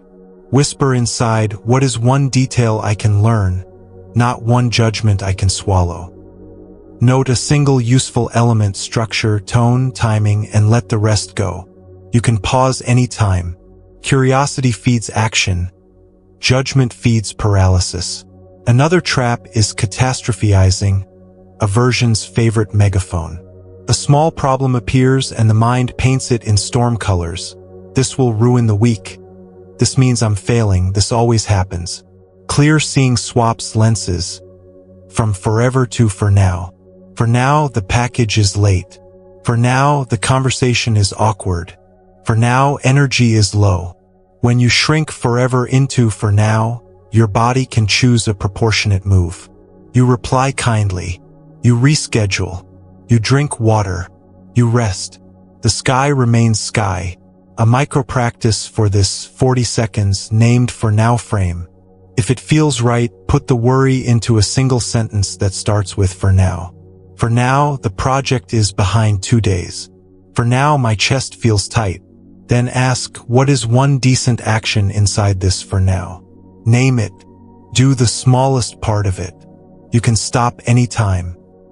The mind respects proportion when you model it. The third trap is fogging, confusion's quiet blanket. You spin between options until the day leaks away. Clear seeing uses a lantern called One True Question. Not the biggest question, not the perfect one, the next helpful one. What must be decided first? Who needs to know next? What would make the next hour kinder? The lantern pushes back the fog just enough for a step. Try a micro-practice named One True Question, 25 seconds. If it feels right, place a hand on your chest and ask, what is the smallest honest question that would move this forward? Wait for a simple answer. Write it or say it softly. Then take one small step toward answering it. You can pause anytime. The step may be an email, a timer, or a glass of water. Simplicity is momentum. A small story lives at the heart of reframing. At dusk, a traveler walks a narrow path and freezes at a coil in the grass. Snake, the mind shouts. Muscles lock. Breath stops. A friend lifts a lantern. It is only a rope. The body trembles in leftover fear, then loosens. Nothing outside changed, only light. Reframing is the lantern. Many nights, the snake is a rope. Many days, the rope is still a rope even if the heart remembers snakes. Be tender with that memory, then walk on. Bring this lantern to a familiar scene, your inbox. Craving pushes you to clear everything for the rush of empty. Aversion urges you to ignore anything that smells tricky. Confusion keeps you grazing, touching many messages and finishing none. Reframe the goal. Not zero, but clarity. You decide the next 3 messages that matter, reply simply, and move the rest to a time you can actually meet. Clarity isn't glamorous, but it is merciful. A micro-practice for messages, 45 seconds, called 3 and Park. If it feels right, pick 3 actionable emails. For each, write 1 clear sentence and 1 next step. Send or schedule. Park the rest in a folder named Later Today or Tomorrow with an actual time on your calendar. You can pause anytime. This turns flashing icons into honest containers. Comparison mind also loves your reflection. It whispers that line, that curve, that never enough. Clear seeing reframes the mirror into a place of gratitude and care, not a courtroom. Your body is not a billboard. It is a friend that carried you through every threshold today. When you treat it like a companion, water, food, rest, warmth, the companion returns the favor with steadier attention. If critique arises, you can name it as an old radio station and turn the dial down. Then thank the parts that worked hard: feet, hands, eyes, and put bomb where it hurts. Compassion narrows the gap between you and yourself. Try a micro-practice named Thank 3 Parts, 30 seconds. If it feels right, while brushing teeth or washing hands, silently thank 3 body parts for concrete things they did today. Feet for standing, hands for holding, eyes for finding the keys. Allow a longer out-breath after each thank you. You can pause anytime. Appreciation clears fog more quickly than perfectionism. Another trap is the if-only mind, craving's brightest lure. If only I had that job, that approval, that gear, then I'd be calm. Clear seeing reframes the conditional into the present. Already enough to begin. Already enough to take one kind step. Already enough to rest. You do not wait for the perfect meditation space to take a breath on a crowded bus. You do not wait for a free weekend to tidy 1 square foot. You gently prove to yourself that beginnings fit into small pockets of ordinary time. A micro-practice for this, 35 seconds, called Already Begin. If it feels right, pick a thing you keep postponing until conditions align. Slice it to a 60-second version. Start now for just that minute. Close the loop when the minute ends. You can pause anytime. Starting teaches the nervous system that momentum lives here, not in a fantasy. Aversion also arrives dressed as righteousness. You see someone's mistake and your mind tightens into a stance that burns you both. Reframe righteousness into responsibility. What is actually yours to fix? What is yours to request? What can be left? The reframe lowers the temperature without lowering standards. It also frees the energy you were spending on imaginary battles. Try a micro-practice 20 seconds called Yours Not Yours. If it feels right, when irritation spikes, ask 3 quiet words inside. Mine or not? If it is yours, choose 1 small corrective step. If it is not, let the breath lengthen and step back from the mental podium. You can pause anytime. Focus deepens when you stop arguing cases you were never meant to try. Confusion often multiplies when you ask too many questions at once. The reframe is sequencing. You do not need the 10th answer before you have the first. You decide the order even if the mind wants to sprint. Sequencing is clarity's cousin. It breaks a tangle into a path. A micro-practice named First Brick, 25 seconds. If it feels right, imagine the task as a wall. Choose the first brick that must be set. Name it. Set it. Walk away for a breath. Come back for the second. You can pause anytime. Walls are just well-sequenced bricks. Let's step into relationships, where reframing can save hours of repair. Partner speaks short and your mind leaps to they don't care. Reframe through nervous systems. They may be flooded. Ask a kind question, then take a breath. Are you overwhelmed or do we need to talk? Or with a child's tantrum, reframe disobedience into skills under construction. You become a coach instead of a judge. Coaching invites cooperation. Judging invites defense. The same is true with yourself. Try a micro-practice called Name the Nervous System 40 seconds.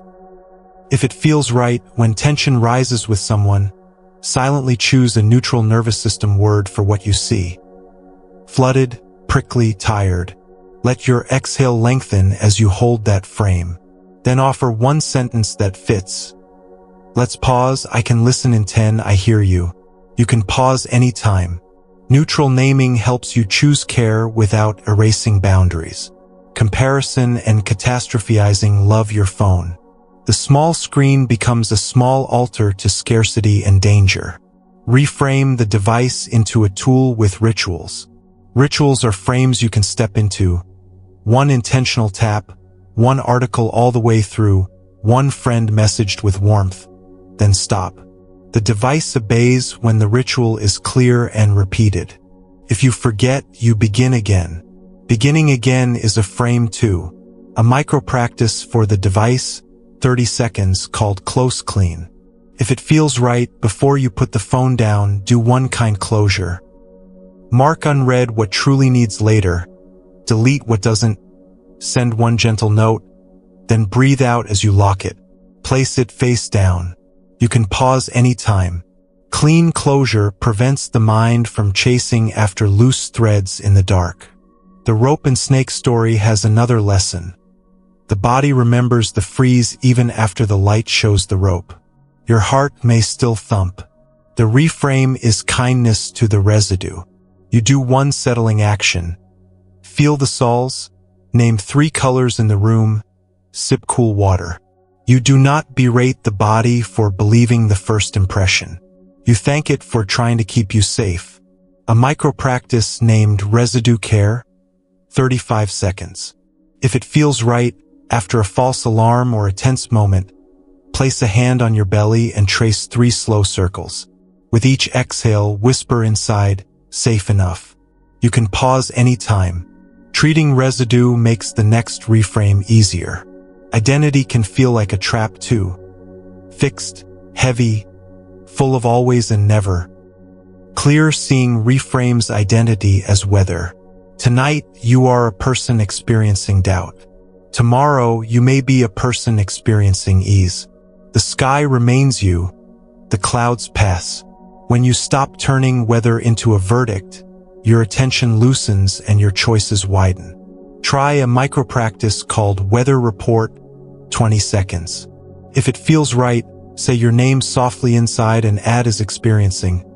Then name the mood. Maya is experiencing worry. Feel the tiny space that opens. You can pause anytime. In that space, focus can settle. In work, the trap of all or nothing erases middle paths. Reframe to middle way metrics. Good enough for now is honest progress. Perfect later is sometimes a trap. You choose reliable over dazzling when dazzling costs your well-being. Ironically, good enough plus sleep often becomes excellent tomorrow. A micro practice for this, 40 seconds, called Define Good Enough. If it feels right, write one sentence that completes this line. This will be good enough for tonight when. Fill it with real criteria, not fantasy. Reach that line, then stop. You can pause anytime. Stopping on purpose is different from collapsing. The 3 frictions, craving, aversion, confusion, quiet when they are met with 3 countermoves. Release, acceptance, and clear seeing.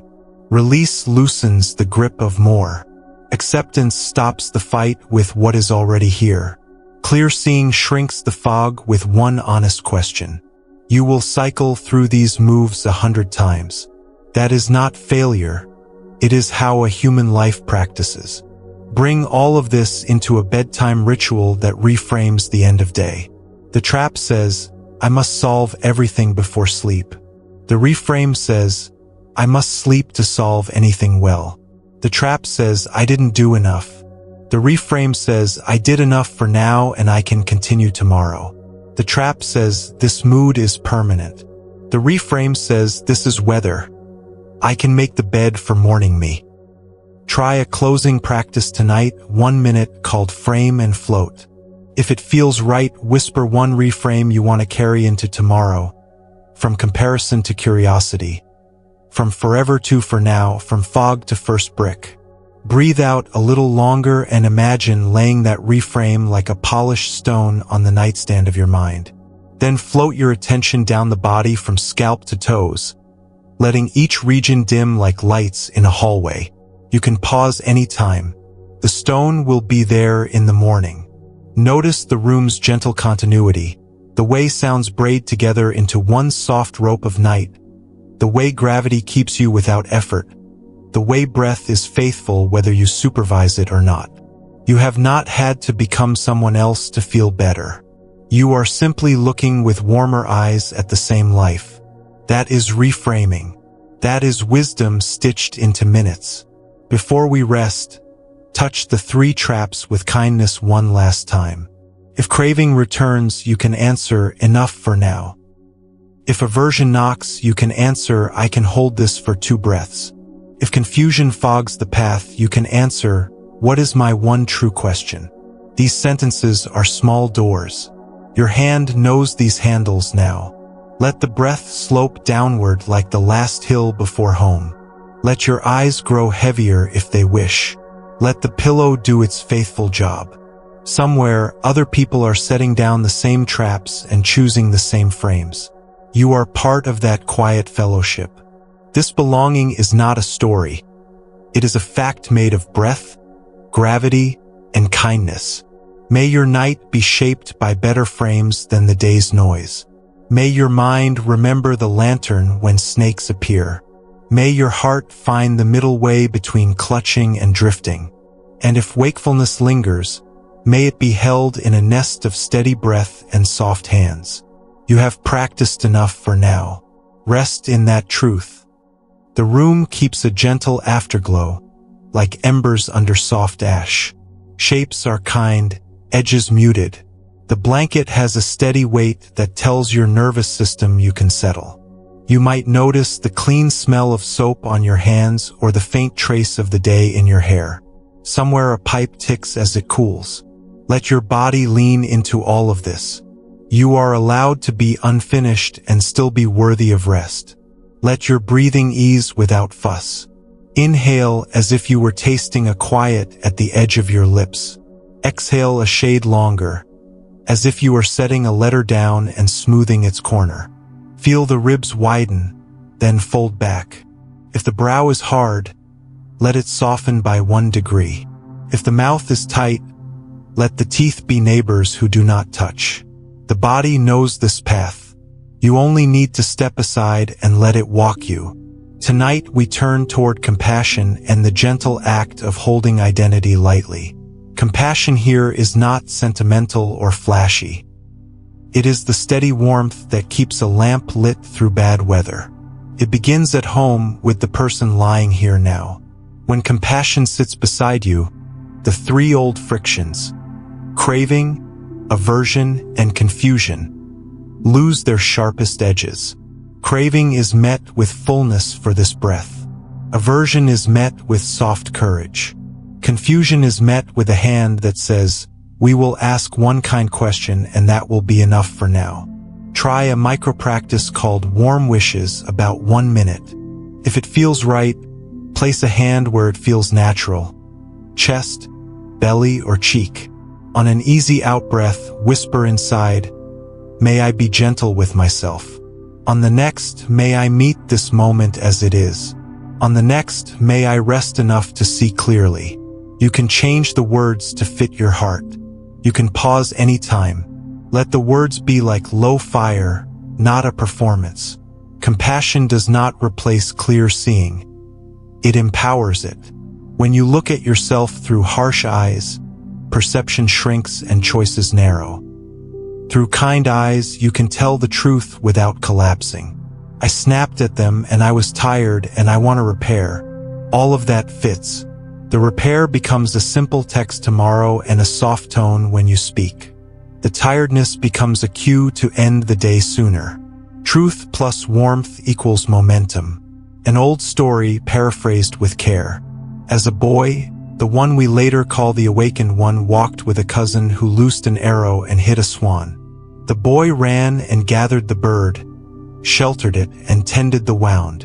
A dispute rose about who the swan belonged to, the one who struck it or the one who cared for it.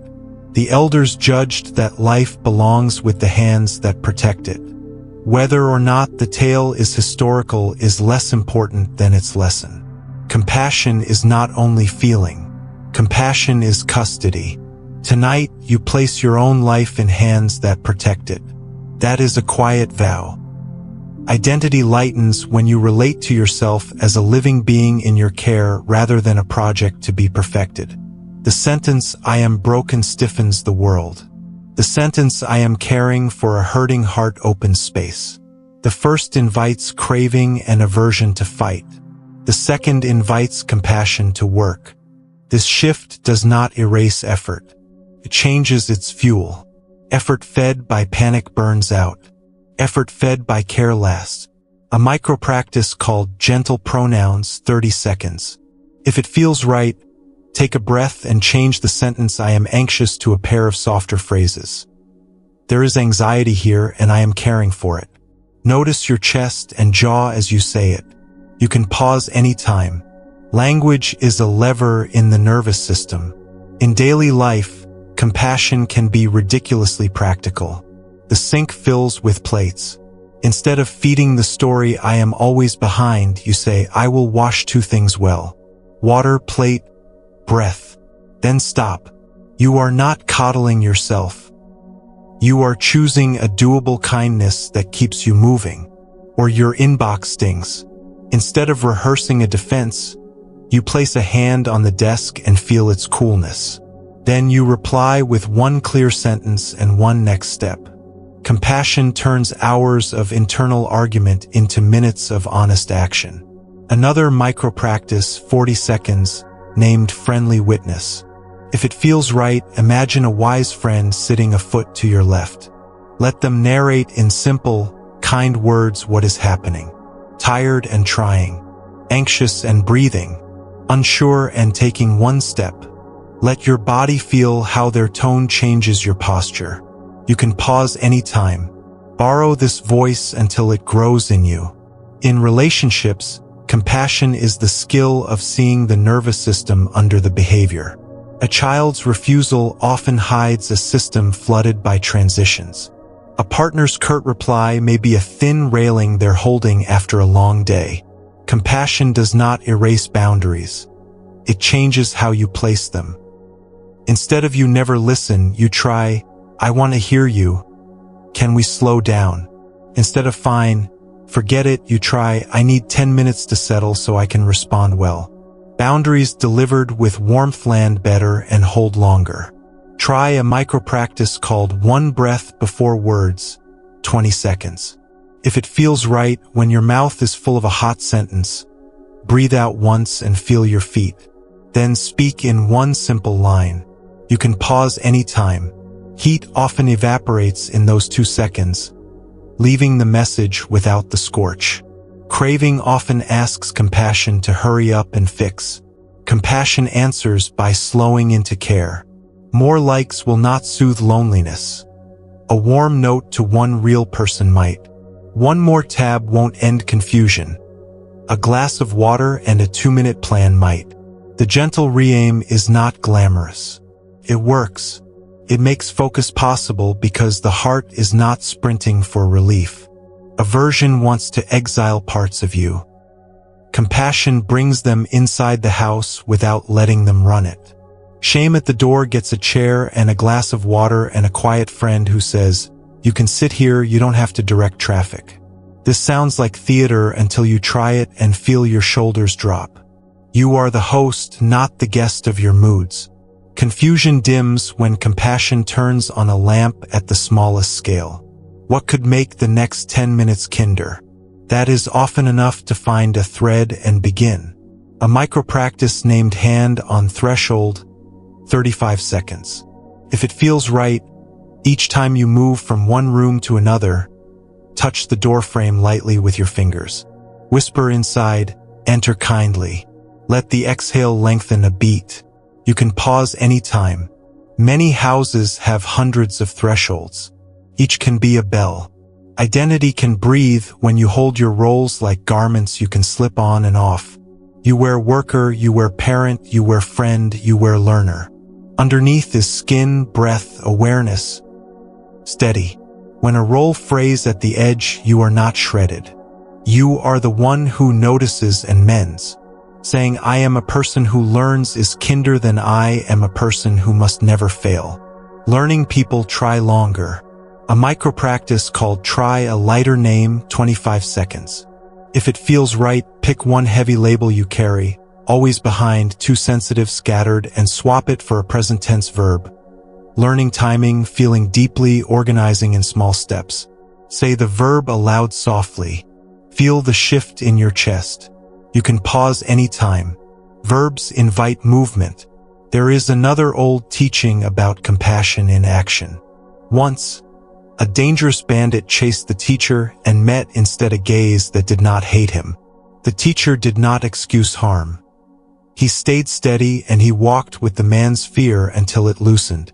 The story ends with a changed life, not because magic happened, but because a human saw through behavior to pain without collapsing boundaries.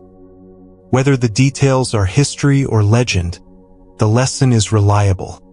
Compassion and clarity together change the tone of a room. You can practice this at your table and in your messages. Bring compassion to the device in your hand.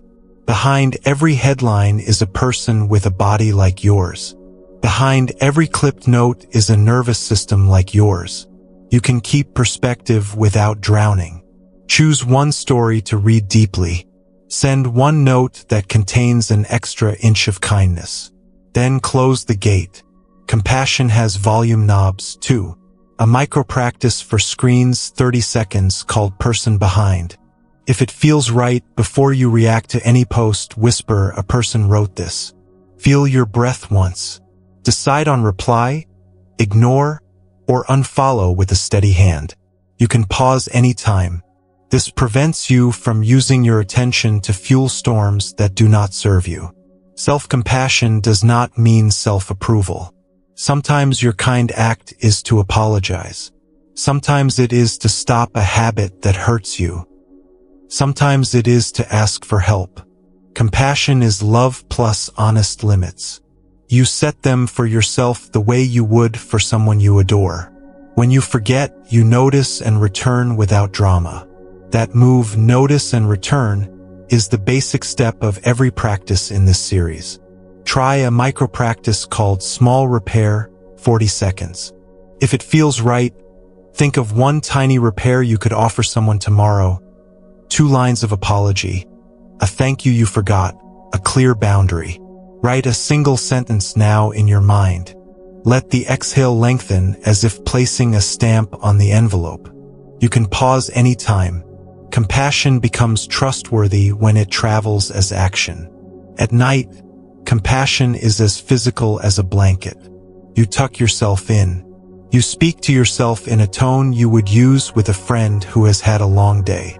You dim the light a notch sooner than habit. You do not feed the mind extra fuel just because it asks. You guide it gently to the same few anchors: weight, breath, warmth, sound. This is not indulgence. It is the maintenance of a good instrument. A micro-practice called Kind Exit, 50 seconds. If it feels right, before sleep, say 3 soft sentences to yourself as if you were leaving a note on the kitchen table. You did enough for now, you are allowed to rest. I will meet you in the morning. Place your palm over your heart for 1 out-breath after each line. You can pause anytime. Notes like this change the posture of the night. Let us touch the 3 frictions with compassion one more time. When craving tugs, more news, more praise, more certainty. Place a hand on your belly and say, "Enough for this breath." When aversion fights, push this feeling out now. Place a hand on your chest and say, "I can hold this for 2 breaths." When confusion fogs, everything is too much, place a hand on the table or bed and say, "One next kind question." Hands, breath, 1 sentence. Small moves, big shifts. Identity loosens as you practice like this. The story "I am a person who cannot focus" becomes, "I am a person whose focus returns when I am kind." The story "I am always anxious" becomes, "I am a person learning steadiness under weather." The mind will try to return to absolutes. You can answer with evidence, moments like tonight, where you softened and clarity arrived. Another micro-practice, 30 seconds, named Circle Wider. If it feels right, imagine a small circle around your chest. With each easy exhale, let the circle widen to include your whole body. Then the room, then someone you care about, then someone you find difficult. Whisper inside, "May we be safe, may we be kind, may we see clearly." You can pause anytime. Compassion grows from the inside out. Everyday compassion includes fun and joy. Laughter when the cat knocks the pen off the table. a small dance while you brush your teeth, a good smell in the kitchen. Joy is not an escape from suffering. It is a nutrient that helps you meet it. People mistake seriousness for wisdom. Often, the wisest rooms have quiet laughter in them. As you prepare to close this night, let the body have the last word. Feel the heaviness where it meets the surface. Feel the gentle roll of the breath. Listen for the farthest sound, then the nearest. Thank your senses for keeping you in the present. Thank your heart for its labor today, seen and unseen. If regret tries to set up camp, give it a small corner and a cup of tea and tell it, "We will talk in the morning when the light is better." A last practice for this part, 1 minute, called soft name.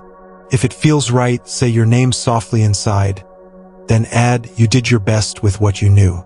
Breathe out a little longer, then add, "We can learn and try again tomorrow." You can pause anytime.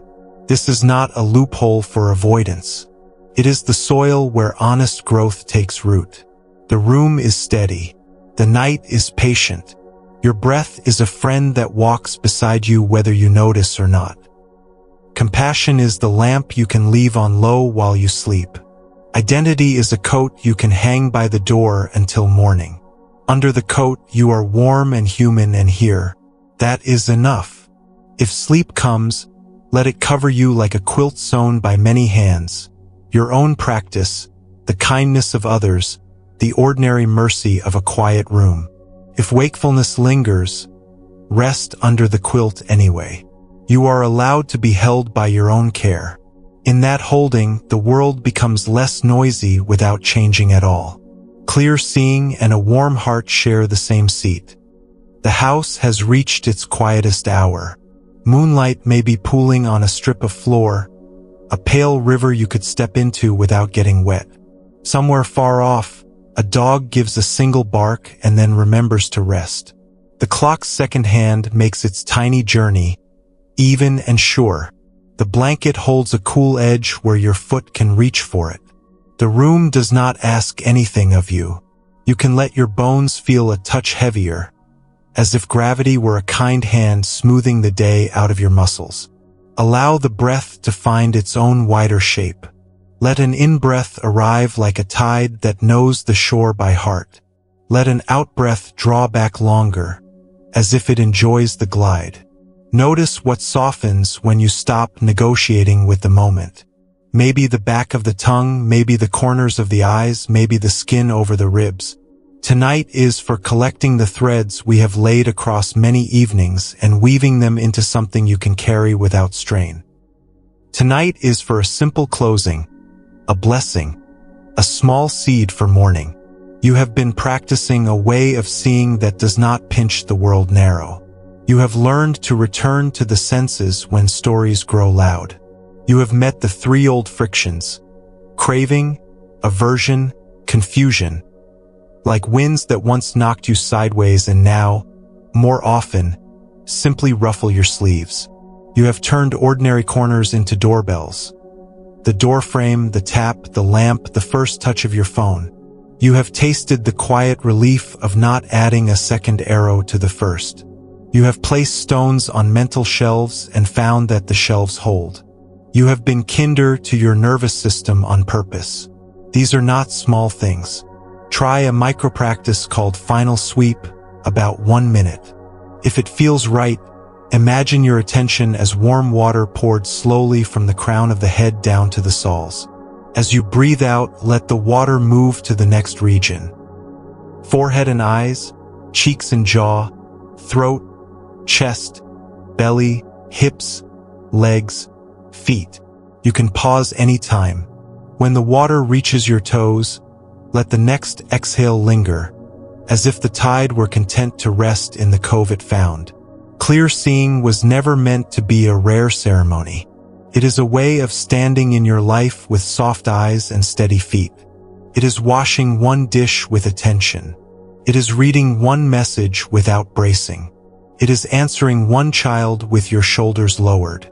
It is pausing for a single breath before you lift the rope of a habit that burns your palm. You do not force focus. You remove what strangles it, and it returns like a bird that recognizes a safe branch. In one old village telling, a potter worked at a wheel near a window that saw the river. When she was young, she pressed hard and made the clay wobble. When she was older, she learned how still the body must be for the shape to rise. She learned the pressure of a finger that says not yet and the support of a palm that says now. People said her bowls were the right weight, neither brittle nor heavy, and that tea tasted gentler from them. The craft was not a secret. It was attention and patience, day after day. You have been shaping your bowl of attention the same way, keeping the wheel steady with breath, adjusting pressure with kindness.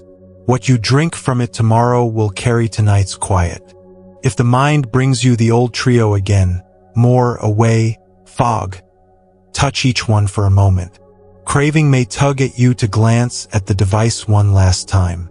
Aversion may want to exile a feeling that has sat at the edge of the bed all evening. Confusion may whisper that something important has been forgotten. Clear seeing answers with simple human moves. You turn the device face down. You allow the feeling a small chair and 2 long exhalations. You write 3 words on a page for morning you and close the pen. You are not performing a ritual for points. You are choosing a life that is kinder to live inside. Try a micro-practice called one-line ledger, 30 seconds. If it feels right, bring to mind the loudest unfinished thing. Write or imagine a single honest line that captures it with a next step you will take tomorrow.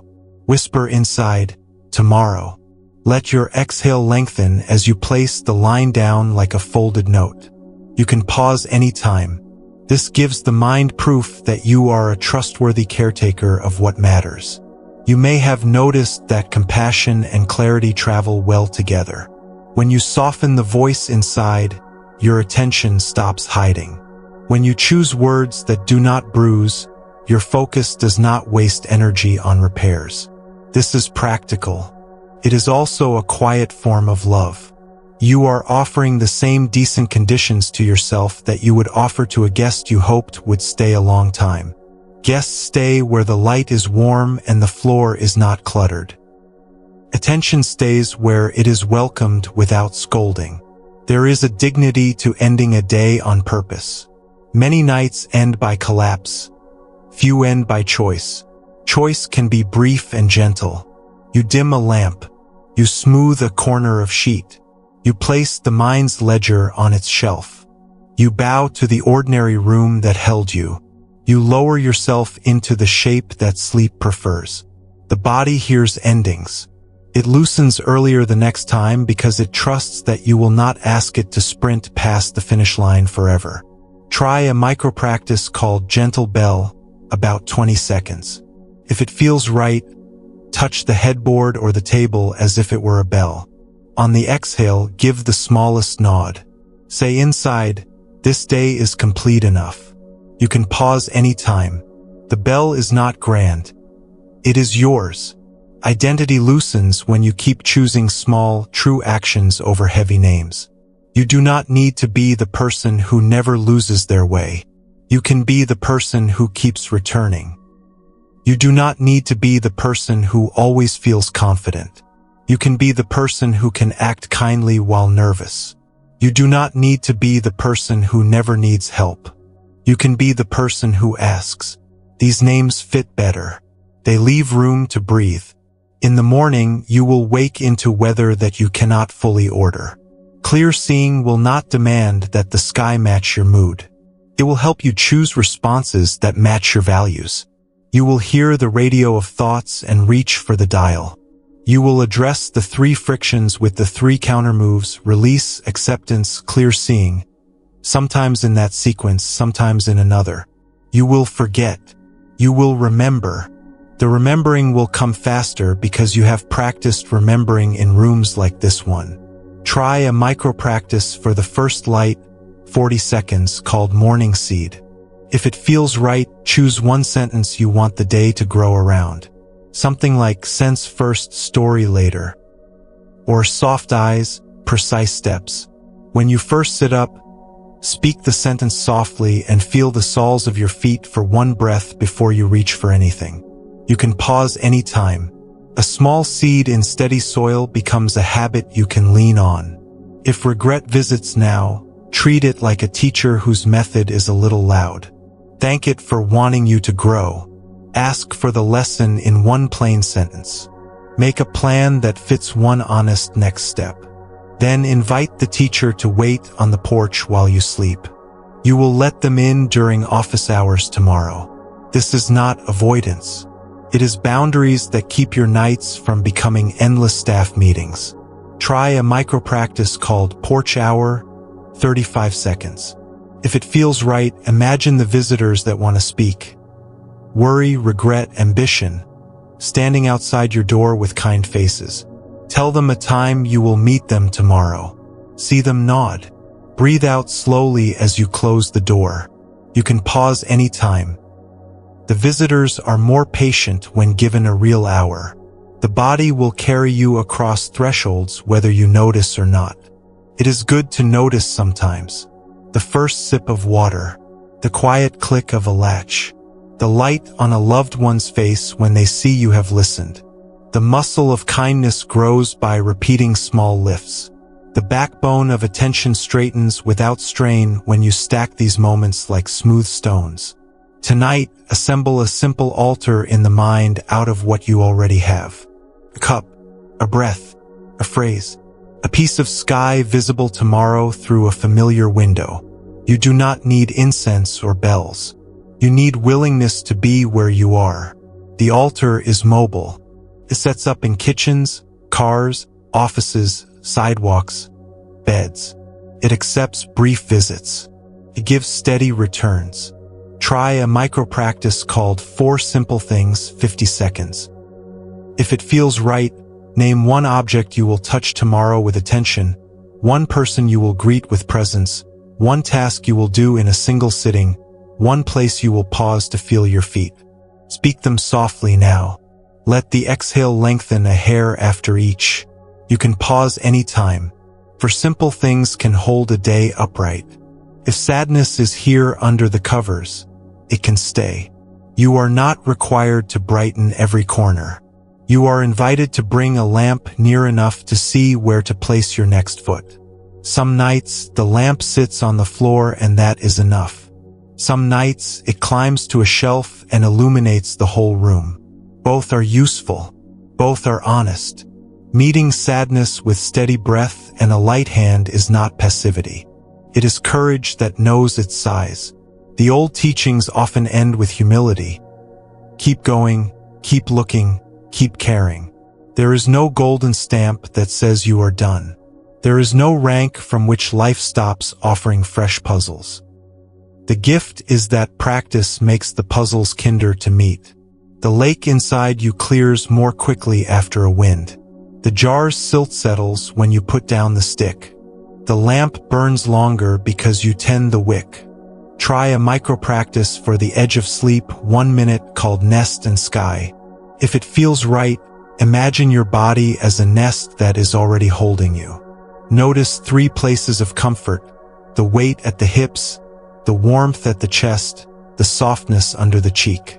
Then imagine your awareness as a wide sky above the nest. Thoughts are small birds that may come and go. You do not need to count them or keep them. Rest as the nest. Rest as the sky. You can pause anytime. Nests and skies know how to keep watch without strain. There is one more quiet parable to tuck near your pillow. A gardener reaches a patch of soil full of stones.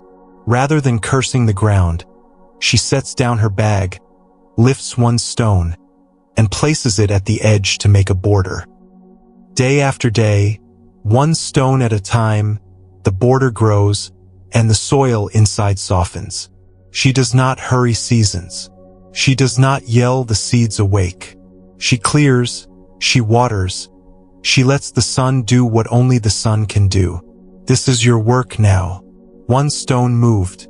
One border of sanity built. One plot of attention softened.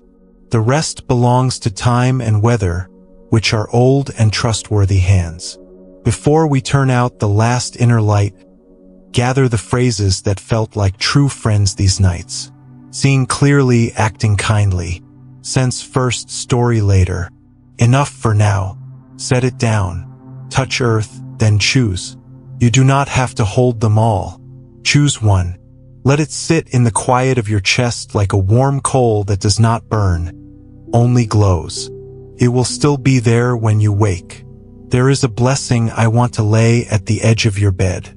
May your breath be a patient teacher, showing you the way back when you forget. May your mind learn to bow to the simple truth of direct experience before it shouts its opinions. May the three frictions find fewer places to anchor, and when they do, may they be met by release, acceptance, and clear seeing. May your body be treated like a friend, fed and rested and spoken to kindly. May your heart widen enough to include your own rough edges and the rough edges of others without losing its shape. And if you do not sleep at once, may wakefulness be gentle company instead of an enemy. Let it sit in a chair. Give it some air. Lay your hand on your belly and feel the slow tide. Remind it that night is long enough for both of you. Remind it that you have built a path of returns across many evenings and you can walk one step of it now. When morning comes, it will find you with a steadier lamp and a clearer lake. It will find a person who knows how to put down what is not needed and lift what is. It will find hands that have practiced holding and letting go, eyes that have practiced soft focus, a voice that has practiced saying enough for now and please and I'm sorry and thank you. That is how a life gets lighter without losing depth.